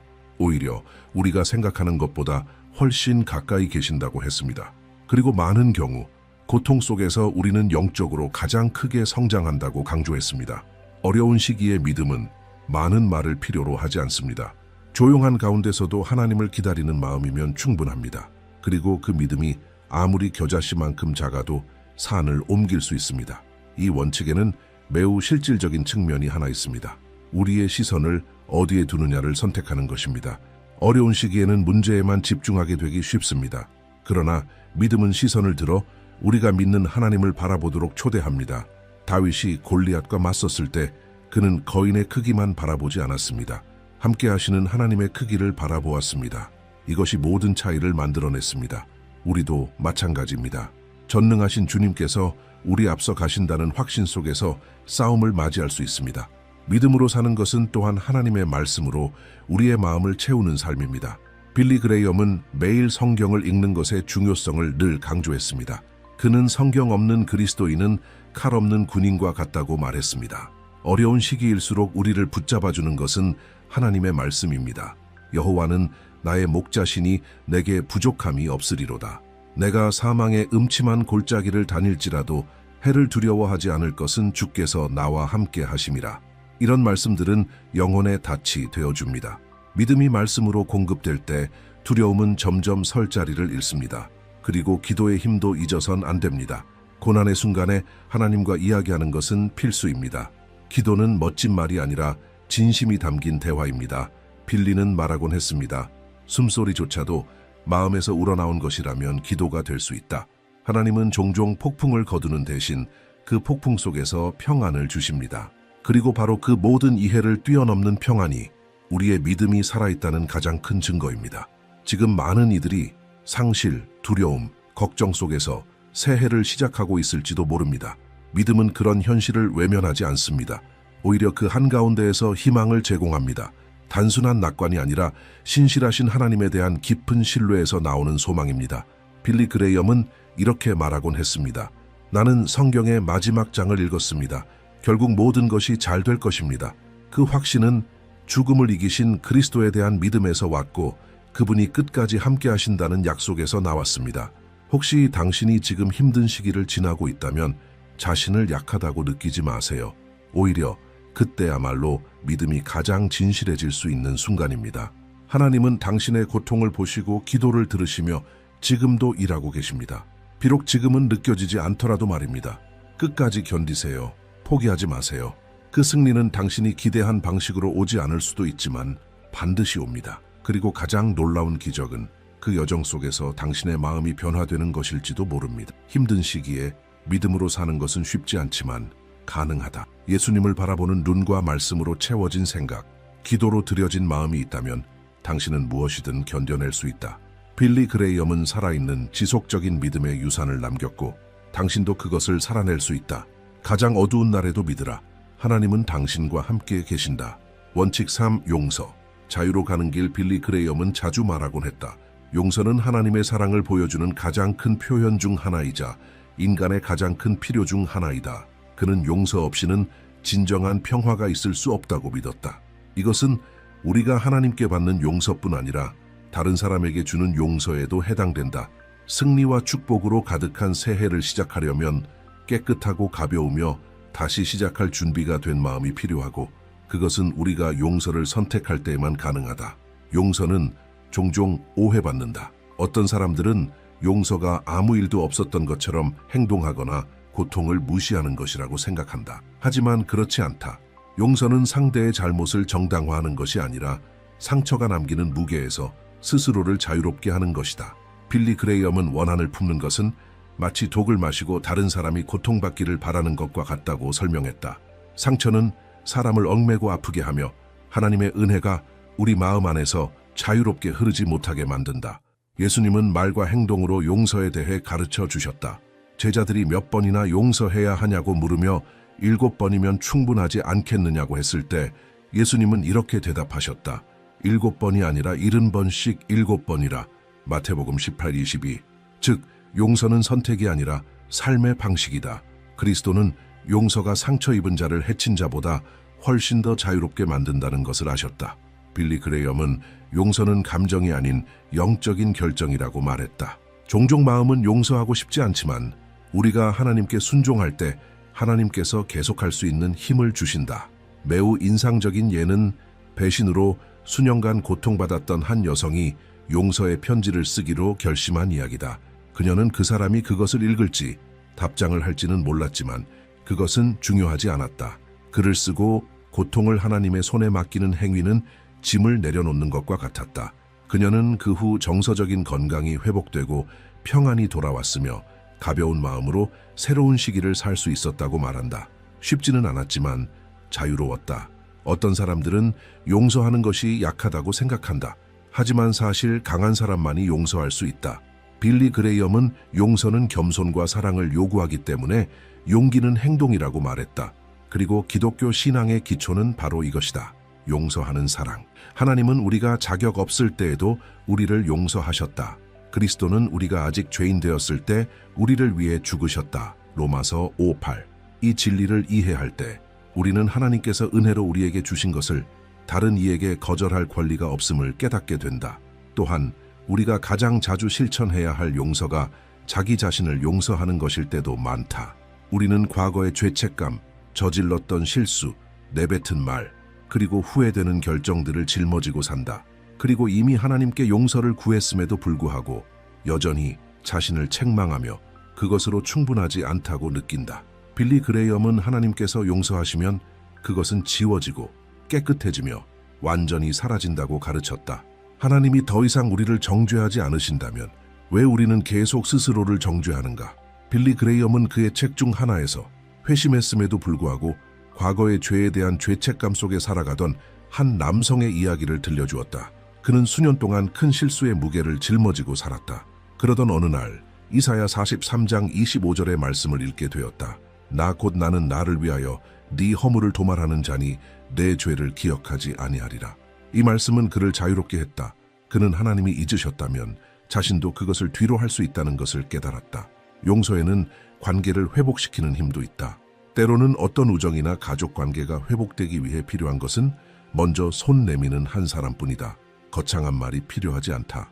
단순한 행동, 진심 어린 메시지, 열린 대화가 하나님께서 이루시고자 하는 치유의 시작이 될 수 있다. 그리고 비록 상대방이 받아들이지 않거나 변하지 않더라도 당신이 용서를 선택한 그 행위만으로도 마음의 평안이 찾아올 것이다. 상처를 안고 새해를 맞는 것은 무거운 배낭을 메고 달리기를 하려는 것과 같다. 숨이 차고 힘이 빠지고 기쁨이 사라진다. 하나님은 그 짐을 내려놓게 하길 원하신다. 그 길은 바로 용서다. 어쩌면 당신은 누군가를 용서해야 하거나 아직도 아픈 과거를 내려놓아야 할 수도 있다. 하나님은 당신의 아픔을 아신다. 그러나 그분은 또한 당신을 치유하길 원하신다. 당신이 그것을 하나님께 맡기고 용서를 선택할 때 당신 안에서 어떤 것이 바뀐다. 그리고 그 변화는 이전에 막혀있던 승리의 길을 열어준다. 용서는 신뢰와 다르다. 어떤 상황에서는 신뢰가 다시 세워지기까지 시간과 지혜가 필요하다. 하지만 용서는 즉시 실천할 수 있고 반드시 그래야 한다. 왜냐하면 그것은 상대방이 아닌 당신과 하나님 사이에서 내리는 결정이기 때문이다. 당신이 용서할 때 당신은 순종하는 것이다. 그리고 당신이 순종할 때 하나님께서 역사하신다. 빌리 그레이엄은 용서는 새로운 삶의 시작이라고 반복해서 말했다. 우리는 용서를 통해 구원을 받고 또한 그 용서를 가지고 살아가야 한다. 하나님께서 당신 안에서 새롭게 이루고자 하는 일을 오래된 상처들이 망치게 하지 마라. 용서를 베풀고 용서를 구하고 하나님의 용서를 받아들이라. 이전에 고통이 있었던 자리에 은혜가 흘러들도록 하라. 십자가를 바라보면 우리는 역사상 가장 위대한 용서의 본보기를 보게 된다. 예수님은 아무 죄가 없으심에도 불구하고 그곳에 매달리셨고 이렇게 말씀하셨다. 아버지여, 저들을 용서하소서. 그분은 정의나 복수를 구할 수도 있었지만 대신 사랑하기를 선택하셨다. 그리고 바로 그 사랑이 모든 것을 변화시킨다. 우리가 눈물과 고통 속에서도 그 본보기를 따르기로 결심할 때 세상이 줄 수 없는 참된 자유를 경험하기 시작한다. 원칙 4. 흔들리지 않는 소망. 빌리 그레이엄은 그가 세계 곳곳에서 전한 가장 큰 메시지 중 하나가 예수 그리스도 안에 있는 소망에 관한 것이라고 자주 말하곤 했다. 그는 소망이 없으면 믿음은 약해지고 사랑은 식으며 삶은 의미를 잃는다는 것을 알고 있었다. 불확실함, 위기, 고통이 가득한 세상 속에서 진정한 소망은 점점 더 절실해진다. 그리고 그것은 아무 소망이 아니라 하나님 안에 굳건히 세워진 소망이다. 상황에 좌우되지 않고 약속하신 분의 신실하심에 기반한 소망이다. 새해를 시작할 때 많은 사람들은 외적인 변화에 희망을 둔다. 새 직장, 더 나은 인간관계, 개인적인 계획, 정치적 약속, 경제적 개선, 이런 것들이 중요하지 않다는 말은 아니지만 모두 일시적인 것이다. 빌리는 이렇게 말하곤 했다. 이 세상의 것들은 실패할 수 있지만 하나님은 결코 실패하지 않으신다. 그렇기 때문에 우리의 소망은 영원한 것 위에 세워져야 한다. 성경은 로마서 15장 13절에서 이렇게 말한다. 소망의 하나님이 믿음 안에서 여러분에게 모든 기쁨과 평강을 충만하게 하사 성령의 능력으로 소망이 넘치게 하시기를 원하노라. 여기서 말하는 소망은 단순히 이성적이거나 낙관적인 기대가 아니다. 그것은 하나님 자신에게서 오는 소망이며 어려운 시기에도 우리를 넘치게 하는 소망이다. 이 소망은 우리가 삶의 도전을 대하는 방식을 변화시킨다. 빌리 그레이엄은 기독교적 소망은 고통을 부정하거나 아무 문제 없는 척하는 것이 아니라고 설교했다. 오히려 믿음의 눈으로 현실을 바라보는 것이다. 모든 것이 잘못되는 것처럼 보일 때에도 하나님이 여전히 주관자이심을 아는 것이다. 오늘 우리가 싸움의 한가운데에 있다면 내일은 그 싸움이 간증의 시작이 될 수 있다는 것을 믿는 것이다. 한 번은 그의 전도 집회 중 빌리는 홍수로 인해 모든 것을 잃어버린 한 고령의 여인에 대해 이야기했다. 그녀는 한때 집이었던 폐허 위에 앉아 있었고 젖은 성경을 무릎에 올려놓고 있었다. 누군가 그녀에게 절망했는지를 묻자 그녀는 단호하게 대답했다. 아니요, 내 집은 사라졌지만 하나님의 말씀은 여전히 견고합니다. 그리고 하나님이 나와 함께 계시는 한 나는 필요한 모든 것을 가진 것입니다. 이것이 위로부터 오는 소망이다. 세상은 이해하지 못하지만 하나님의 자녀들을 붙들어주는 바로 그 소망이다. 진정한 소망은 우리에게 신뢰하며 기다리는 법을 가르쳐준다. 우리는 종종 어떤 일에 대해 기도하지만 즉각적인 응답을 보지 못한다. 그리고 그 순간에 많은 사람들이 낙심하고 하나님께서 잊으셨다고 느끼거나 이제는 더 이상 일어나지 않을 것이라 생각한다. 하지만 빌리 그레이엄은 항상 하나님은 정확한 때에 일하시며 우리가 기다리는 동안 우리를 다듬고 강하게 하시며 상황을 준비하고 계신다고 강조했다. 소망 가운데 기다린다는 것은 불안 속에서 기다리는 것과 다르다. 내일이 어떻게 될지 몰라도 평안히 쉬는 것이다. 그에 대한 아름다운 예가 있다. 한 젊은 여성이 가정의 회복을 위해 수년을 기다렸다. 그녀의 부모는 이혼했고 집안 분위기는 고통과 거리감으로 가득했다. 많은 사람들이 그녀에게 그냥 포기하라고, 더 이상 희망을 품지 말라고 말했지만 그녀는 그만두지 않았다. 대신 기도하며 믿기로 선택했다. 불안한 마음이 아닌 소망의 마음으로 그녀는 계속해서 삶을 이어갔고 공부하며 교회에서 섬기고 믿음을 지켰다. 몇 년 후 부모님은 다시 대화를 시작했고 용서를 주고받은 후 놀랍게도 다시 하나가 되었다. 오늘날 그녀의 가정은 하나님 안에서의 소망이 헛되지 않다는 살아있는 증거가 되었다. 소망은 우리가 나쁜 소식이나 어려운 시기를 마주할 때 낙심하지 않도록 지켜준다. 빌리는 이렇게 말했다. 그리스도인은 고통을 무시하지 않지만 고통에 지배당하지도 않는다. 왜냐하면 우리는 그리스도 안에서 영원한 운명이 보장되어 있다는 것을 알기 때문이다. 이 세상이 우리를 아프게 할지라도 그 너머에는 훨씬 더 큰 영광이 기다리고 있다는 확신이 있다. 그 확신은 우리의 삶의 태도를 바꾼다. 좋은 날에는 감사로 기뻐하고 힘든 날에는 믿음으로 견딘다. 또한 기억해야 할 것은 소망은 진리로 마음을 채울 때 강해진다.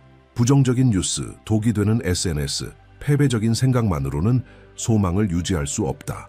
빌리 그레이엄은 항상 사람들에게 하나님의 말씀으로 생각을 채우라고 격려했다. 여호와의 말씀이니라. 너희를 향한 나의 생각을 내가 아나니 평안이요 재앙이 아니니라. 너희에게 미래와 희망을 주는 것이니라. 예레미야 29:1-1. 내가 여호와를 기다리고 기다렸더니 귀를 기울이사 나의 부르짖음을 들으셨도다. 시편 41. 이 말씀들은 단순히 아름다운 문장이 아니라 영혼을 살리는 양식이다. 그리고 교제 안에도 능력이 있다. 같은 믿음을 가진 사람들과 함께하는 것은 소망을 지키는 데 큰 도움이 된다. 믿음의 형제 자매가 우리를 격려해주거나 우리와 비슷한 상황에서 승리를 경험한 간증을 들을 때 우리 마음도 다시 채워진다. 빌리 그레이엄은 하나님께서 다른 사람을 통해 우리의 믿음을 새롭게 하신다고 자주 강조했다. 그렇기 때문에 혼자 걸으려 해서는 안 된다. 마지막으로 희망은 우리에게 방향을 준다. 그것은 단지 좋은 감정이 아니라 우리를 앞으로 밀어주는 힘이다. 우리가 하나님께서 더 많은 일을 하실 것이라고 믿을 때 우리는 계속 기도하고 섬기고 싸우고 꿈꾼다. 희망으로 가득한 마음은 목적을 가지고 행동한다. 그리고 이것이 하나님께서 당신에게 이 새해에 원하시는 것이다. 단순히 살아남는 것이 아니라 새로운 일들이 올 것이라는 기대를 가지고 목적을 따라 걷는 것. 당신이 인생의 어떤 영역에서 희망을 잃었다면 건강이든 관계든 재정이든 아니면 심지어 믿음이든 하나님께서 그것을 회복하실 수 있다는 것을 알아야 한다. 참된 희망은 죽지 않는다. 왜냐하면 그것은 살아계신 하나님 위에 세워져 있기 때문이다. 빌리 그레이엄은 그의 사역을 마치며 이렇게 말했다. 나의 희망은 예수 그리스도 안에 있습니다. 그러므로 나는 내일을 두려워하지 않습니다. 이것이 당신의 선언이 되기를. 원칙 5. 순종. 하나님의 뜻을 사는 열쇠 빌리 그레이엄은 그의 설교에서 항상 분명히 말했다. 하나님께 대한 순종 없이는 진정한 그리스도인의 삶이 없다. 그에게 있어서 믿음과 순종은 함께 간다. 하나님을 믿는다는 것은 우리가 모든 것을 이해하지 못할지라도 그분을 신뢰할 만큼 충분히 믿는다는 것이다. 순종은 무거운 짐이나 차가운 의무가 아니라 사랑과 신뢰의 행위이다. 그것은 우리 마음이 이렇게 말할 때이다. 하나님, 저는 주님이 저보다 더 많이 아신다고 믿습니다. 그러니 주님의 인도를 따르겠습니다. 그리고 바로 이러한 태도가 우리를 하나님의 뜻의 중심에 두고 그분의 축복이 우리 삶에 나타날 수 있는 길을 연다. 성경을 보면 하나님께서는 가장 어려운 상황에서도 순종한 사람들을 항상 존귀하게 여기셨다는 것을 알 수 있다. 예를 들어 아브라함은 어디로 가는지도 모른 채 자기 땅을 떠나라는 부르심을 받았다. 그리고 그는 떠났다. 모든 답을 알고 있어서가 아니라 자신을 부르신 분을 신뢰했기 때문이다. 빌리 그레이엄은 아브라함의 순종이 완벽하지는 않았지만 진실했으며 하나님은 그것을 사용하셔서 여러 세대를 축복할 약속을 이루셨다고 강조했다. 실제 생활에서 하나님께 순종한다는 것은 우리의 결정을 하나님의 말씀의 원칙에 맞추는 것을 의미한다. 그것은 세상이 주는 어떤 것들에는 아니요 라고 말하고 하나님께서 우리를 부르시는 것에는 예 라고 말하는 것을 뜻한다. 그리고 그것은 항상 쉬운 일은 아니다. 많은 경우 순종은 포기, 용기, 인내를 요구한다. 그러나 항상 그럴 만한 가치가 있다. 빌리는 이렇게 말했다. 하나님은 우리에게 무엇인가를 요구하실 때 이미 그것보다 더 좋은 것을 준비해 두셨다. 한 젊은이는 빌리 그레이엄의 복음 전도 집회에 참석한 후 몇 년이 지나 자신의 경력을 포기하고 선교사로 헌신하라는 강한 부르심을 느꼈다고 고백했다. 그는 승진 중이었고 좋은 수입과 편안한 삶을 살고 있었기에 많이 망설였다.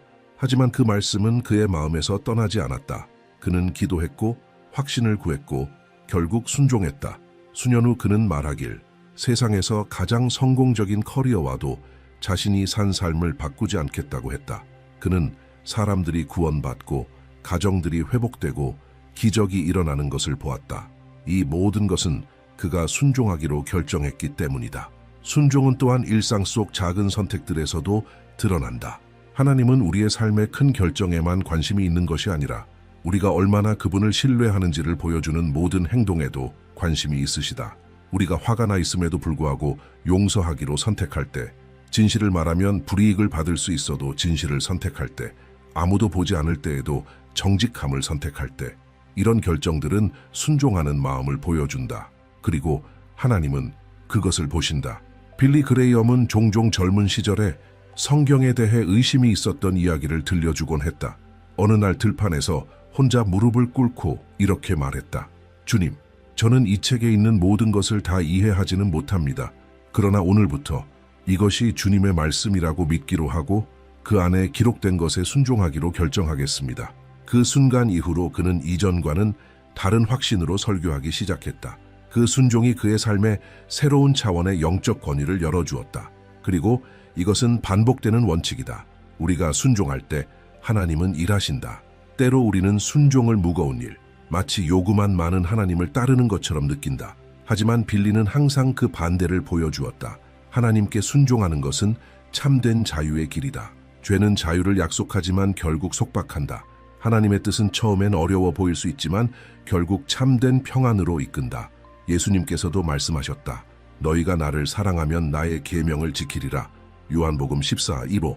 순종은 사랑의 표현이다. 감동적인 한 예는 한 여성이 용서와 화해에 대한 설교를 들은 후 하나님께서 그녀에게 20년 넘게 연락하지 않던 언니에게 용서를 구하라고 말씀하시는 것을 느꼈던 일이다.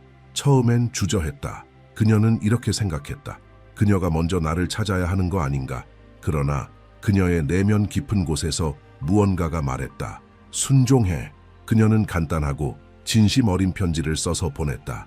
며칠 후 눈물과 용서가 담긴 전화가 걸려왔고 하나님만이 하실 수 있는 화해의 기쁨이 찾아왔다.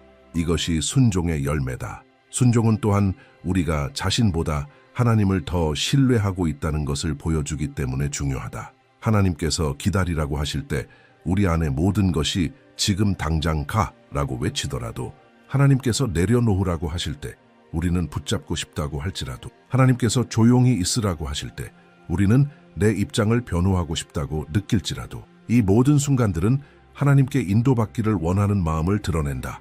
그리고 바로 이런 마음을 하나님은 위대한 일을 위해 사용하신다. 순종은 완벽함을 의미하지 않는다. 우리 모두 실수하고 실패하고 길을 잃는다. 하지만 하나님은 우리 마음의 태도를 보신다. 빌리 그레이엄은 하나님의 은혜는 언제나 열려 있으며 우리가 필요할 때마다 다시 시작할 수 있다고 가르쳤다. 중요한 것은 돌아와서 아버지의 음성을 듣고 순종하며 한 걸음씩 다시 걸어가는 것이다. 이 새해에 당신이 진정한 승리와 축복을 경험하길 원한다면 먼저 이렇게 물어보세요. 주님은 저에게 무엇을 원하시나요? 그리고 주님께서 말씀하실 때 말씀을 통해서, 기도를 통해서, 성령의 인도하심을 통해서 순종하기로 선택하세요. 비록 그것이 작아 보일지라도, 비록 당신이 모든 것을 이해하지 못하더라도 순종은 인간의 노력으로는 열 수 없는 문들을 엽니다. 순종은 보호를 가져오고 방향을 주며 평안을 안겨줍니다. 빌리 그레이엄은 많은 메시지를 마치며 사람들에게 하나님의 부르심에 순종하라고 권면했습니다. 그리고 그 부르심은 지금도 계속되고 있습니다. 단지 처음 회심할 때만이 아니라 평생을 두고 순종하며 살아가라는 부르심입니다. 왜냐하면 그리스도인은 감정적인 결단으로만 사는 것이 아니라 매일매일 하나님께서 가장 좋은 길을 아신다는 믿음 안에서 확실한 발걸음을 내딛는 사람이기 때문입니다. 이번 메시지를 통해 우리는 빌리 그레이엄의 가르침에서 영감을 받은 5가지 강력한 원칙에 대해 함께 나누었습니다. 하나님을 첫자리에 두기, 어려운 시기에도 믿음으로 살기, 용서를 베풀기, 흔들리지 않는 소망을 유지하기, 그리고 하나님의 뜻에 순종하기. 이것들은 단순한 종교적인 조언이 아니라 하나님의 평안을 경험하고 그분의 인도하심을 받고 영원한 가치를 지닌 승리를 누리기 위한 살아있는 길입니다. 빌리 그레이엄은 항상 이렇게 전했습니다. 그리스도인의 삶은 싸움이 없는 삶이 아니라 목적이 있는 삶이며 방향이 있는 삶이고 무엇보다 하나님의 임재가 항상 함께하는 삶이라고. 이 원칙들을 살아낼 때 우리는 세상이 주는 불안, 혼란, 무거운 짐으로부터 멀어지고 진짜 중요한 것, 창조주 하나님과의 살아있는 관계에 가까이 나아가게 됩니다. 이제 당신은 이 원칙들을 알게 되었습니다. 하나님과 약속하세요. 이 중 하나를 선택하고 이번 주 안에 실천하기 시작하세요. 순종의 작은 한 걸음이 하늘의 큰 문을 여는 열쇠가 될 수 있습니다. 하나님은 이 해가 당신 삶의 영적 이정표가 되길 원하십니다. 그분은 이미 축복을 준비하셨습니다. 이제 남은 것은 당신이 그분과 함께 걷는 것입니다. 매일매일. 만약 이 메시지가 당신에게 말씀하셨다면 댓글에 믿음의 고백, 희망의 한마디 혹은 오늘 하나님께 배운 무엇이든 적어보세요. 당신의 댓글이 누군가의 삶을 세울 수 있습니다. 아직 구독하지 않으셨다면 지금 구독하고 우리의 공동체에 함께하세요. 여기서는 매일 당신의 그리스도와의 여정을 강하게 해줄 메시지를 받을 수 있습니다. 그리고 지금 화면에 뜨는 다음 영상을 꼭 시청하세요. 그 영상에서는 당신의 영적 여정을 더 깊이 있게 다룰 예정입니다. 하나님께서 당신을 강하게 축복하시길 바랍니다. 그때 다시 만나요. 그리고 절대 잊지 마세요. 승리는 믿음으로 걷는 자에게 옵니다. 그러므로 깨어있으라. 그 날과 그 시를 너희가 알지 못함이라. 마태복음 25장 13절. 하나님 아버지의 아들아 딸아 잠시 멈추세요. 깊이 숨을 들이쉬고 귀 기울여 들으세요. 지금 들으려는 이 말씀은 당신의 하루, 당신의 일주일, 어쩌면 당신의 인생 전체의 방향을 완전히 바꿔놓을 수 있습니다. 하나님께서 지금 바로 이 순간 해가 지기 전에, 이 날이 끝나기 전에 당신에게 전하고자 하시는 긴급한 메시지가 있습니다. 당신이 여기에 있는 것은 우연이 아닙니다. 당신의 눈이 이 글을 보고 있는 것도 결코 우연이 아닙니다. 성령께서 당신을 여기로 이끄신 이유는 주님께서 당신의 마음에 직접 말씀하시려는 무언가가 있기 때문입니다. 이 세상이 알았던 가장 위대한 복음 전도자 중 한 사람인 빌리 그레이엄은 일생을 한 가지 사명에 헌신했습니다. 바로 그리스도의 변화시키는 메시지를 땅 끝까지 전하는 일이었습니다. 그는 왕들과 대통령들에게도 복음을 전했지만 조용히 울고 있는 여성, 길을 잃은 청년, 상한 마음을 가진 평범한 사람들에게도 복음을 전했습니다.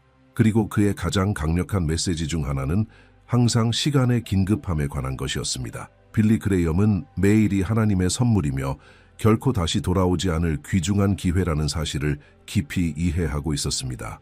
당신은 지금까지 몇 번이나 자신에게 변하겠다고 약속했습니까? 몇 번이나 하나님을 더 열심히 찾겠다고, 그 사람을 용서하겠다고, 당신을 괴롭히는 그 죄를 버리겠다고 결심했습니까? 몇 번이나 내일 하자, 내일 기도하자, 내일은 바꾸자라고 말하며 잠이 들었습니까?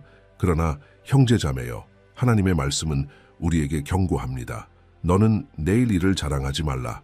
하루 동안에 무슨 일이 일어날지 네가 알 수 없음이라. 잠언 27장 1절. 내일은 우리의 것이 아닙니다. 우리가 가진 것은 지금 이 순간이며 이것은 하나님께서 당신에게 허락하신 거룩한 순간입니다. 이 영상은 단순한 기독교 콘텐츠가 아닙니다. 이것은 예언적 메시지이며 하늘에서 당신의 영혼을 향한 하나님의 경고이고 부르심입니다. 하나님은 당신의 삶의 구조를 흔드시고 당신의 눈을 가리고 있는 장막을 벗기시며 당신을 보이지 않는 사슬로부터 해방시킬 수 있는 영원한 진리를 보게 하시기를 원하십니다. 빌리 그레이엄의 영감을 받은 가르침과 성경 말씀을 바탕으로 주님께서 오늘 당신의 마음에 심기 원하시는 변화를 가져다 줄 원칙들을 발견하게 될 것입니다. 이 메시지를 통해 당신이 영적으로 얻게 될 것은 무엇일까요? 첫째, 시간의 소중함에 직면하게 되고 매일을 영원한 목적을 가지고 살아가는 법을 배우게 됩니다. 둘째, 진정한 회개의 긴급성과 아버지와의 매일 교제의 중요성을 깨닫게 됩니다. 셋째, 당신의 믿음을 강화하고 원수의 덫을 이겨낼 수 있도록 돕는 실질적인 도구들을 받게 됩니다. 그리고 무엇보다도 지금 이 순간 당신을 기다리고 계시는 하나님의 사랑과 새롭게 만나는 회복의 체험을 하게 될 것입니다.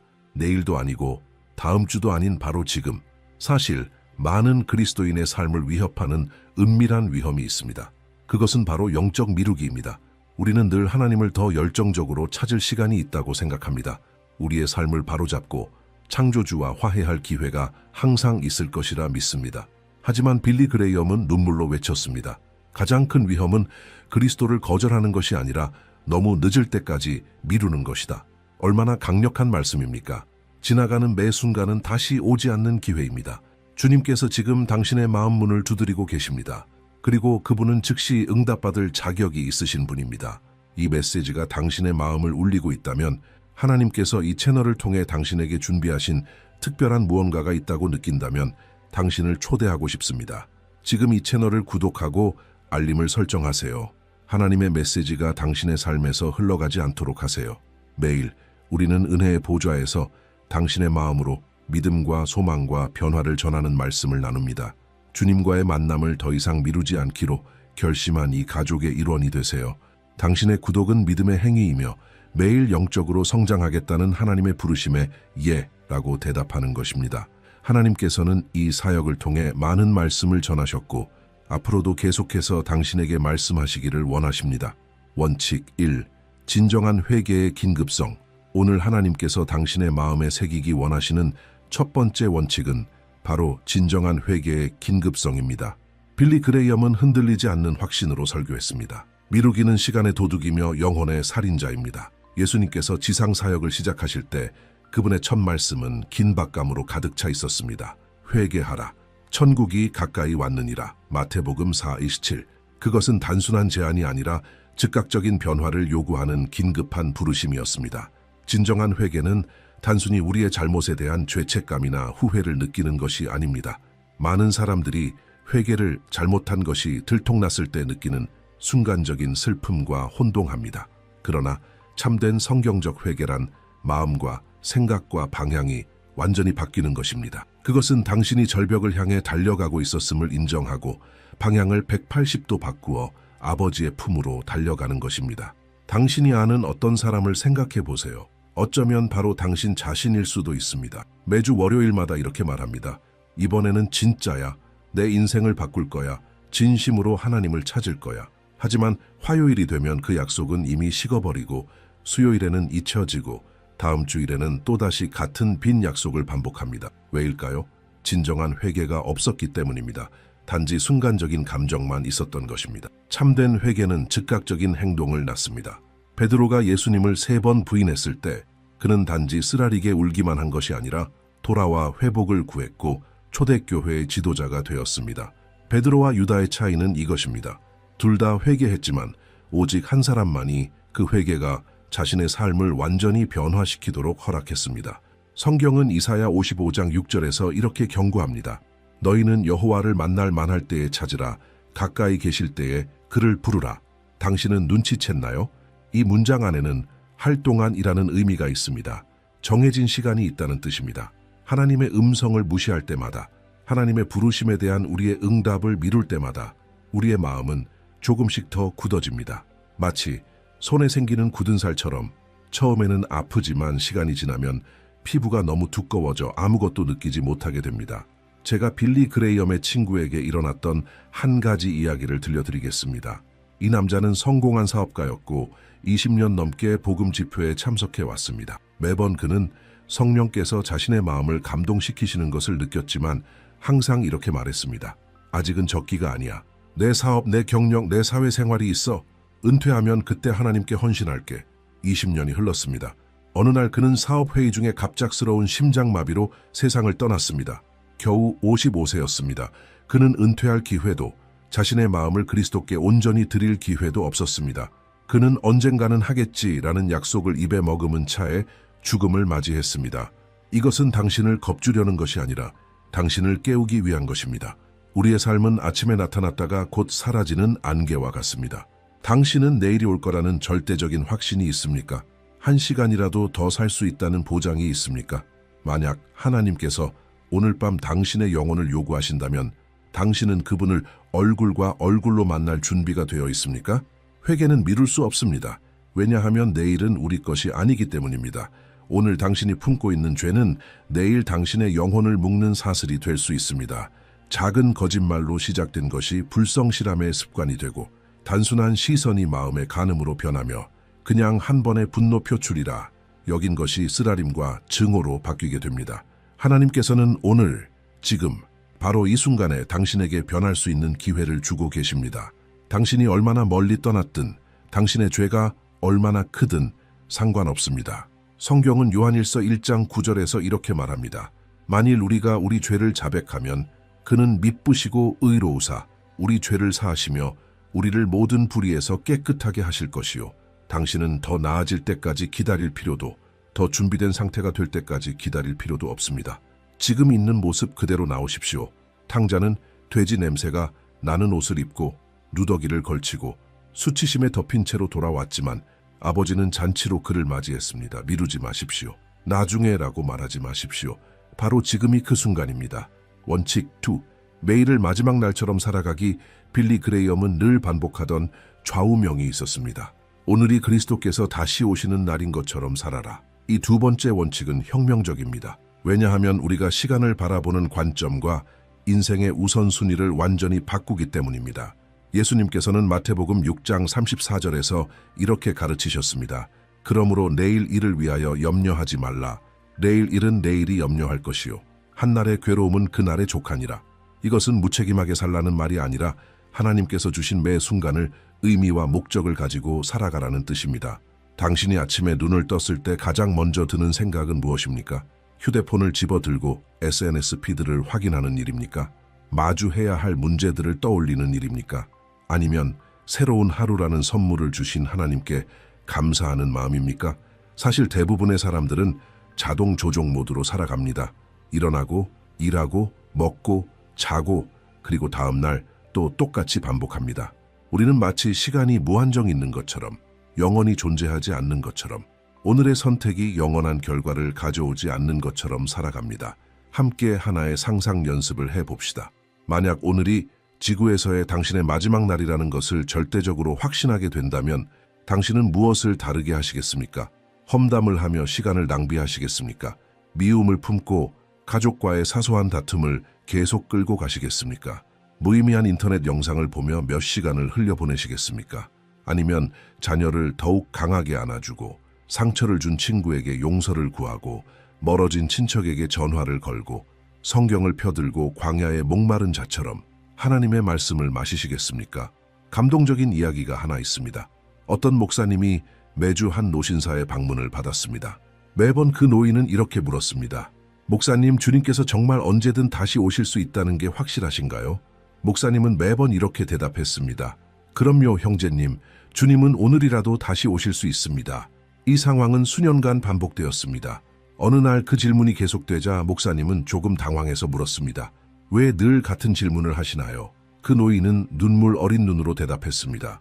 여기서 나갈 때 예수님이 오늘 오실 수도 있다고 확신하게 되면 제 삶이 달라집니다. 더 많이 웃고, 더 빨리 용서하고, 더 깊이 사랑하고, 쉬지 않고 기도하게 됩니다. 그런데 그 진리를 잊을 때면 다시 1000년쯤 남은 것처럼 살아가게 됩니다.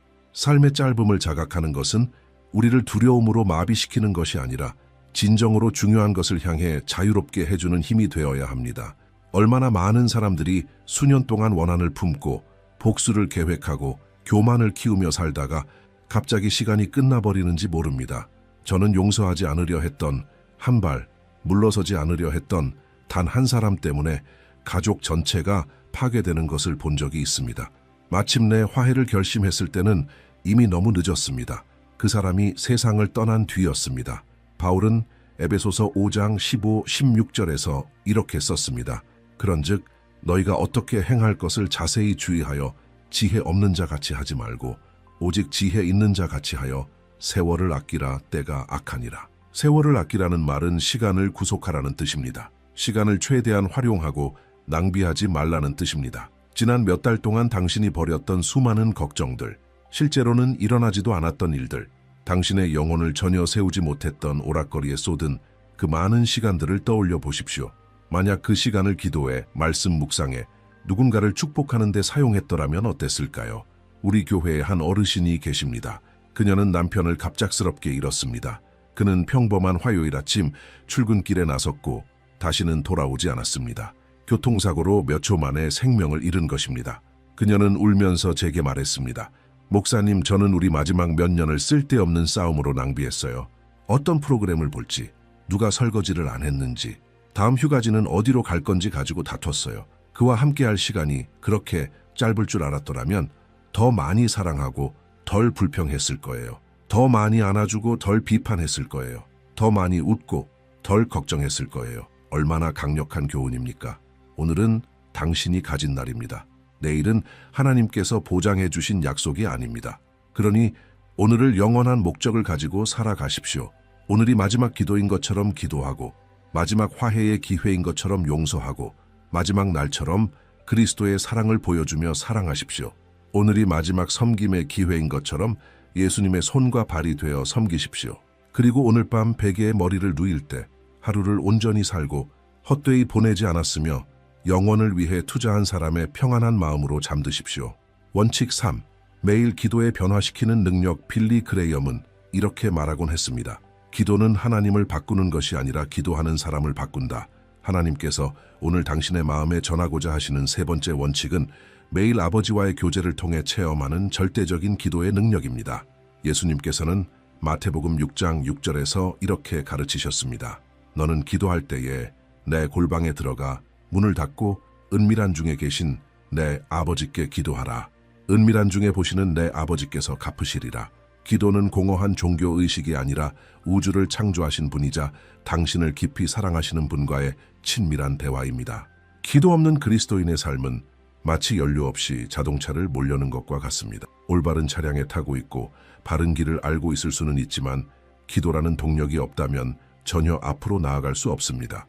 많은 신자들이 기도를 선택사항처럼 여기며 절박할 때나 위기 상황에만 기도하기 때문에 영적으로 정체된 삶을 살아갑니다. 하지만 기도는 우리가 숨 쉬는 공기처럼 끊임없이 필요하고 생명에 필수적인 것이며 없이는 살 수 없는 것입니다. 다니엘의 본을 보십시오. 그는 매우 바쁜 사람이었고 거대한 제국의 주요 행정관 중 하나였습니다. 그의 책임은 막중했고 압박은 끊임없었으며 도전은 매일 찾아왔습니다. 그럼에도 불구하고 성경은 다니엘 6장 10절에서 이렇게 기록합니다. 그가 전에 행하던 대로 하루 3번씩 무릎을 꿇고 기도하며 그의 하나님께 감사하였더라. 왕의 칙령도 죽음의 위협도 사자굴도 그가 하나님께 드리는 이 거룩한 약속을 멈추게 할 수 없었습니다. 바로 이 끊을 수 없는 기도의 습관이 다니엘을 가장 두려운 상황 속에서도 끝까지 굳건하게 지켜준 것입니다. 당신도 너무 바빠서 기도할 시간이 없다고 말한 적이 있지 않습니까? 단도직입적으로 말씀드리겠습니다. 만약 당신이 기도할 시간이 없을 만큼 바쁘다면 그것은 너무 바쁜 것입니다. 기도는 단순히 할 일 목록에 하나 더 추가하는 일이 아니라 그 목록에 있는 모든 일을 감당할 수 있는 힘의 근원입니다. 당신이 기도를 통해 하나님을 첫 자리에 모실 때 하나님께서 당신의 삶 전체를 정리해 주십니다. 그러나 반대로 당신이 삶을 먼저 정리하려 하고 하나님은 나중으로 미룬다면 결국 모든 것이 무너지게 됩니다. 제가 아는 한 사업가는 파산 직전에 있었습니다. 그의 사업은 곤두박질 쳤고 직원들은 떠나갔으며 가정은 무너져가고 있었습니다. 그는 하루에 16시간씩 일하며 모든 걸 지켜내려 했지만 일할수록 상황은 악화됐습니다. 어느 날 완전히 지치고 절망한 그는 텅 빈 사무실 바닥에 무릎을 꿇고 외쳤습니다. 하나님, 저 더는 못하겠습니다. 이제 주님이 주도해 주세요. 그날 이후 그는 매일 1시간 일찍 일어났습니다. 일하려고가 아니라 기도하려고요. 그는 하루의 첫 시간을 하나님을 찾는데, 말씀을 읽는데, 염려를 맡기는데 썼습니다. 무슨 일이 일어났을까요? 6개월 안에 그의 사업은 회복됐을 뿐만 아니라 초자연적으로 번창하기 시작했습니다. 그러나 더 중요한 것은 그가 다시 평안을 되찾았고 가정이 회복되었으며 그는 진정한 성공이 얼마나 일하느냐가 아니라 얼마나 기도하느냐에 달려있다는 사실을 깨달았다는 것입니다. 매일의 기도는 우리가 문제를 바라보는 시각을 완전히 변화시킵니다. 당신이 하나님 앞에 무릎 꿇고 있을 때 도저히 넘을 수 없을 것 같던 거대한 산처럼 보이던 문제가 창조주의 위대하심 앞에서 갑자기 작아집니다. 빌립보서 4장 6, 7절은 우리에게 이렇게 약속합니다. 아무것도 염려하지 말고 오직 모든 일에 기도와 간구로 너희 구할 것을 감사함으로 하나님께 아뢰라. 그리하면 모든 지각에 뛰어난 하나님의 평강이 그리스도 예수 안에서 너희 마음과 생각을 지키시리라. 하지만 주의해야 할 점이 있습니다. 기도는 단지 요구하고 또 요구하는 행위가 아닙니다. 많은 사람들이 하나님을 하늘의 산타클로스처럼 여기며 필요할 때만 그분을 찾습니다. 진정한 기도는 예배, 감사, 고백, 중보 기도를 포함합니다. 하나님께서 행하신 모든 일에 먼저 감사를 드리고 그분의 위대하심을 찬양하며 자신의 죄를 진실하게 고백하고 타인을 위해 간구한 다음에야 자신의 필요를 말씀드리십시오. 그리고 그 요청의 마지막엔 반드시 이렇게 마무리해야 합니다. 내 뜻이 아니라 아버지의 뜻이 이루어지기를 원합니다. 제가 섬기는 교회에 87세의 한 어르신이 계십니다. 그분은 200명이 넘는 사람들의 이름이 적힌 기도 목록을 가지고 계십니다. 매일 빠짐없이 그 명단의 모든 사람을 위해 몇 시간씩 기도하십니다. 제가 어떻게 그렇게 많은 시간을 기도에 쓸 수 있느냐고 여쭤봤을 때 그분은 웃으며 이렇게 말씀하셨습니다. 목사님, 저는 기도하지 않을 시간이 없어요. 저는 하나님께서 불가능한 기도들을 응답하시는 걸 수없이 봤어요. 무너진 가정이 회복되고 중독이 끊어지고 병이 나아지고 인생이 변화되는 걸요. 기도가 효과가 있다는 걸 알면서 어떻게 멈출 수 있겠어요? 그분은 바울이 데살로니가전서 5장 17절에 쓴 말씀을 삶으로 살아내고 계십니다. 쉬지 말고 기도하라. 오늘 하나님께서 당신을 기도의 삶으로 초대하고 계십니다. 완벽할 필요 없습니다. 화려한 말이나 종교적인 언어도 필요 없습니다. 하나님은 당신의 마음을 듣고 싶어 하십니다. 아침에 단 5분부터 시작하세요. 가장 친한 친구에게 말하듯 하나님께 이야기해 보십시오. 당신의 두려움, 기쁨, 의심까지 모두 나누세요. 그러면 서서히 기도가 숨 쉬는 것만큼 필수적인 것이 될 것입니다. 기도 없이는 하루가 완전하지 않게 될 것입니다. 그때가 되면 당신은 상상도 못했던 평안과 능력의 차원을 체험하게 될 것입니다. 원칙 4. 너무 늦기 전에 용서하는 것의 중요성. 네 번째 원칙은 아마도 가장 도전적이면서도 동시에 가장 해방적인 원칙일 것입니다. 바로 용서의 긴급성입니다. 빌리 그레이엄은 이렇게 설교했습니다.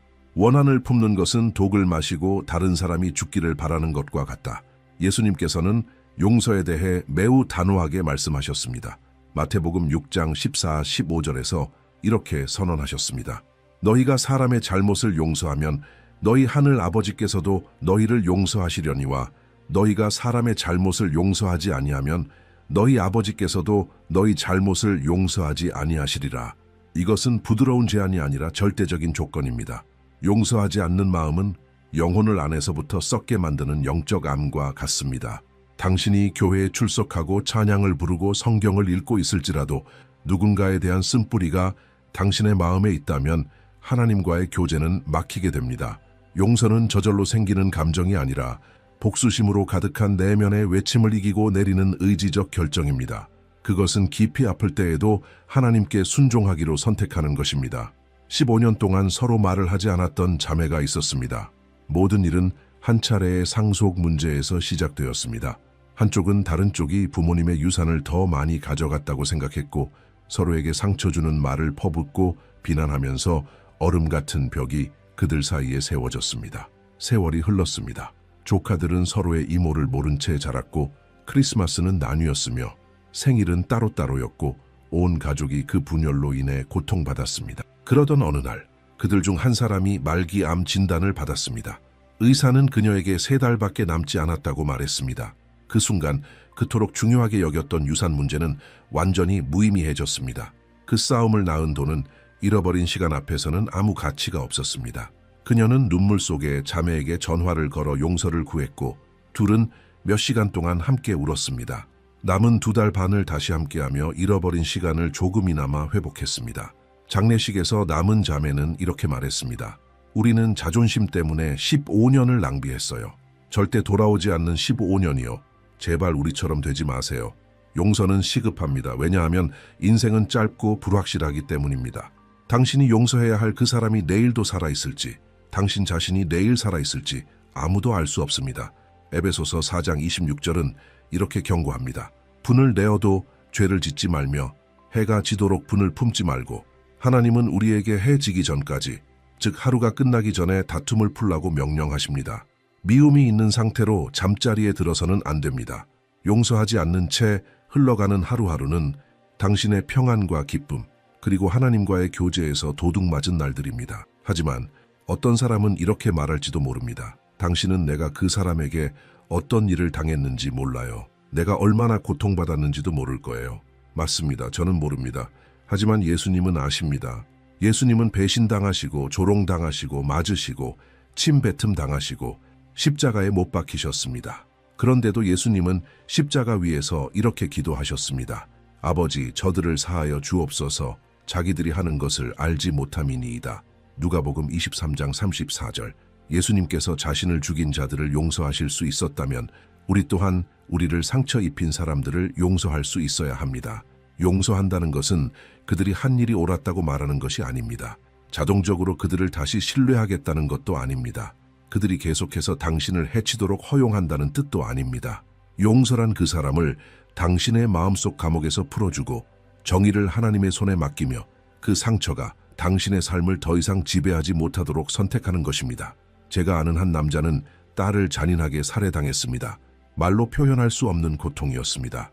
그 범죄자에 대한 증오는 그의 모든 생각을 잠식했습니다. 그는 잠을 잘 수 없었고 음식을 삼킬 수 없었고 제대로 살아갈 수 없었습니다. 그의 내면은 쓰라림으로 무너지고 있었습니다. 그러던 어느 날 절망의 정점에서 그는 예수님의 용서에 대한 말씀을 떠올렸습니다.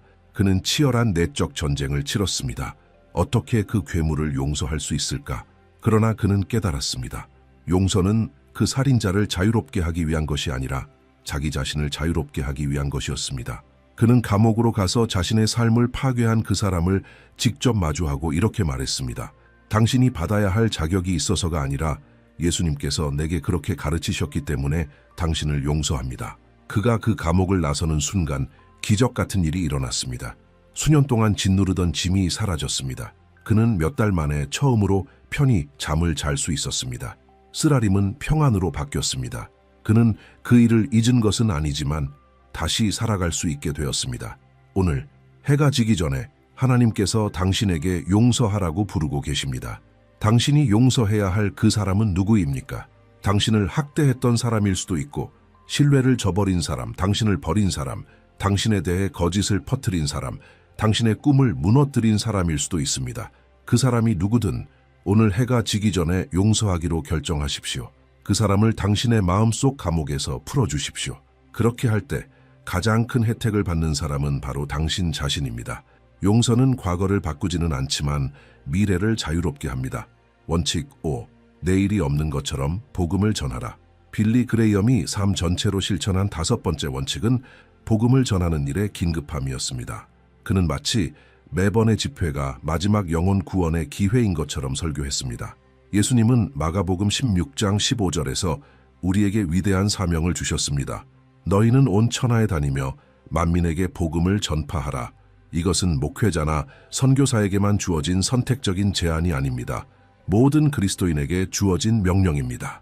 이 명령이 긴급한 이유는 매일 수많은 영혼들이 그리스도를 알지 못한 채 죽어가고 있기 때문입니다. 많은 그리스도인들이 자신의 믿음을 마치 비밀 보물처럼 숨기고 살아갑니다. 교회에 가고 찬양하고 기도하고 성경을 공부하지만 직장이나 학교 친구들 사이에서는 자신이 예수님을 따르는 사람이라는 사실을 숨깁니다. 복음을 부끄러워하는 것입니다.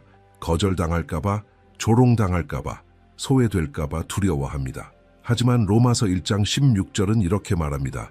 내가 복음을 부끄러워하지 아니하노니 이 복음은 모든 믿는 자에게 구원을 주시는 하나님의 능력이 됨이라.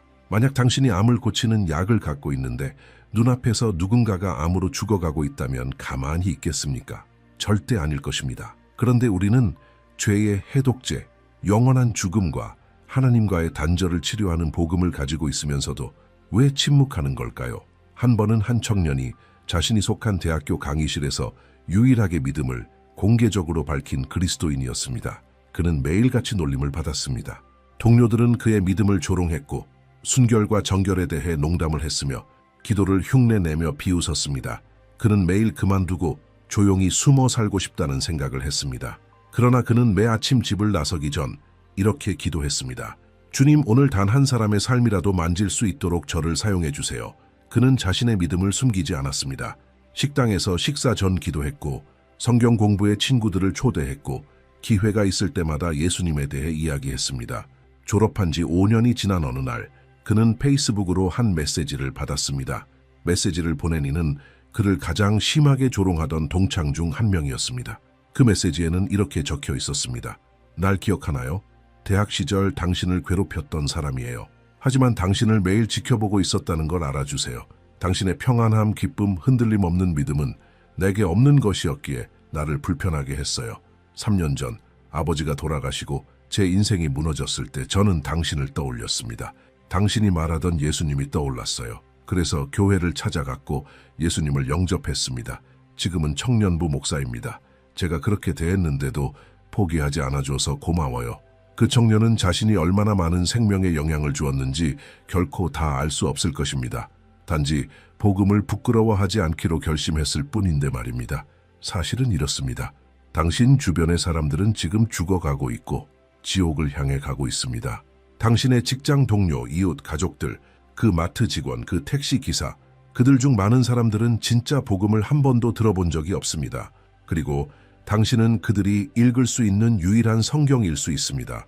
바울은 로마서 10장 14절에서 이렇게 말했습니다. 그런즉 그들이 믿지 아니하는 일을 어찌 부르리요? 듣지도 못한 일을 어찌 믿으리요? 전파하는 자가 없이 어찌 들으리요?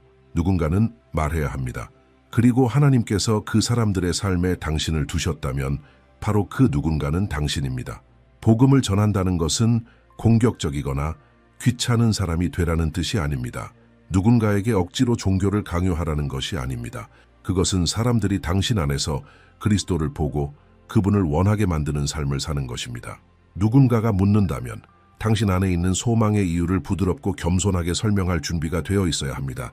기회를 위해 기도하고 기회가 왔을 때 용기를 내어 그것을 붙잡는 것입니다. 그것은 교회 초대가 될 수도 있고 격려의 말 한마디, 말씀 한 구절을 나누는 것, 기도를 제안하는 것, 혹은 사람들이 당신 안에서 뭔가 다르다는 걸 느낄 만큼 진심으로 사랑하는 태도일 수도 있습니다. 우리 동네에 쿠키 할머니로 알려진 한 노부인이 있습니다. 매주 그녀는 직접 구운 쿠키를 이웃들에게 나눠줍니다. 쿠키와 함께 작은 카드 한 장을 넣는데 거기엔 성경 구절이 적혀 있습니다. 그녀는 긴 설교를 하지도 않고 영적인 대화를 억지로 유도하지도 않습니다. 하지만 수년이 흐르면서 그 거리의 7 가정이 그 쿠키와 말씀을 통해 예수님을 믿게 되었습니다. 누군가 그녀에게 비결이 뭐냐고 묻자 그녀는 이렇게 대답했습니다. 비결은 없어요. 예수님이 나를 조건 없이 사랑해 주셨으니 나도 그 사랑을 나누는 것뿐이에요. 시간은 점점 줄어들고 있습니다. 예수님의 재림은 어제보다 오늘 더 가까이 다가와 있습니다. 그리고 당신의 삶 속에는 예수님에 대해 절박하게 들어야 할 누군가가 있습니다. 더 준비되기를 기다리지 마십시오. 완벽한 타이밍을 기다리지 마십시오. 오늘 시작하세요. 단 한마디, 하나의 행동, 한 번의 초대가 누군가에게 영원한 생명과 영원한 죽음 사이의 갈림길이 될 수 있습니다. 부끄러움이나 두려움이 예수님께서 주신 가장 중요한 사명을 방해하게 두지 마십시오. 영혼은 너무나 소중해서 나중으로 미룰 수 없습니다. 원칙 6. 시간이 있을 때 거룩함을 구하라. 6번째 긴급한 원칙은 거룩함을 향한 추구입니다. 빌리 그레이엄은 흔들림 없는 정직함과 고결함으로 살았습니다. 왜냐하면 하나님께서 우리에게 내가 거룩하니 너희도 거룩하라 하신 부르심을 온전히 이해하고 있었기 때문입니다. 히브리서 12장 14절은 이렇게 경고합니다. 모든 사람과 더불어 화평함과 거룩함을 따르라. 이것이 없이는 아무도 주를 보지 못하리라. 이것은 선택사항이 아닙니다. 영적으로 특별한 사람들만을 위한 것도 아닙니다. 하나님의 임재를 사모하는 모든 이에게 주어진 필수 조건입니다. 거룩함은 완벽하다는 뜻이 아닙니다.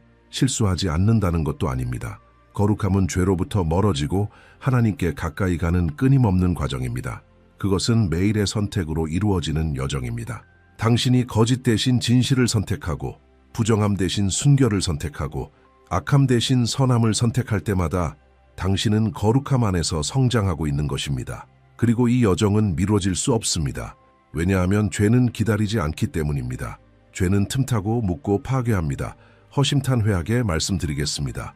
당신이 몰래 품고 있는 죄가 있습니까?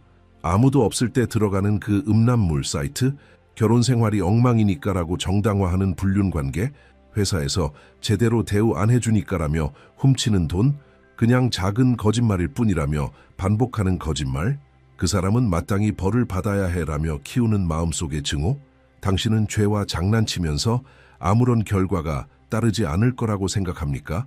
갈라디아서 6장 7절은 분명히 말합니다. 스스로 속이지 말라. 하나님은 업신여김을 받지 아니하시나니 사람이 무엇으로 심든지 그대로 거두리라. 저는 한 목사님을 알고 있습니다.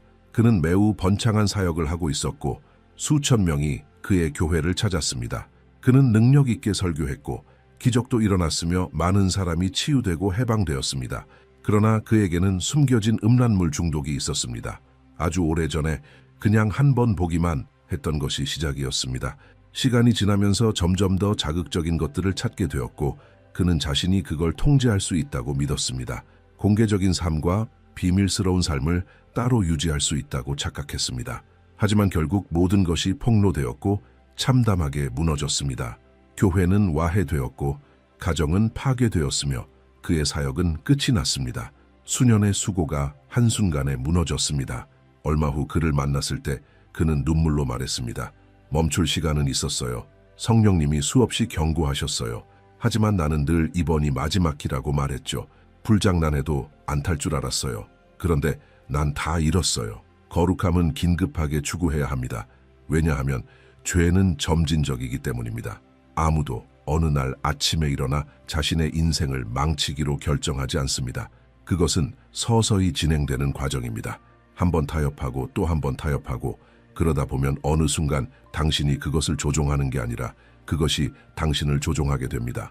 한때는 가끔 했던 일이 이제는 습관이 되고 처음에는 죄책감이 있었던 행동이 이제는 아무런 느낌도 없이 반복됩니다. 당신의 마음은 날마다 조금씩 굳어지고 어느 순간 멈추고 싶어도 스스로 빠져나올 수 없다는 사실을 깨닫게 됩니다. 이미 붙잡혔고 노예가 되었고 지배당하고 있는 자신을 발견하게 되는 것입니다. 하지만 여기 좋은 소식이 있습니다. 당신이 살아있는 동안에는 결코 늦지 않았다는 것입니다. 성경은 요한일서 1장 9절에서 이렇게 약속합니다. 만일 우리가 우리 죄를 자백하면 그는 미쁘시고 의로우사 우리 죄를 사하시며 우리를 모든 불의에서 깨끗하게 하실 것이요. 하나님은 당신이 스스로 깨끗해지고 나서 오기를 기다리시는 분이 아닙니다. 더러워진 채로 오십시오. 깨어진 채로 오십시오. 수치 속에 있는 모습 그대로 오십시오. 하지만 반드시 오십시오.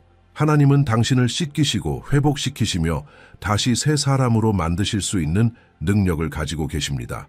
20년 동안 마약에 중독되어 있던 한 남자가 있었습니다.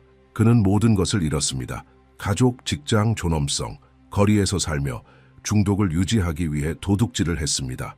어느 추운 밤 다리 밑에서 떨고 있던 그는 하늘을 올려다보며 외쳤습니다. 하나님 정말 존재하시고 저를 생각하신다면 제발 도와주세요. 저는 거룩해지고 싶어요.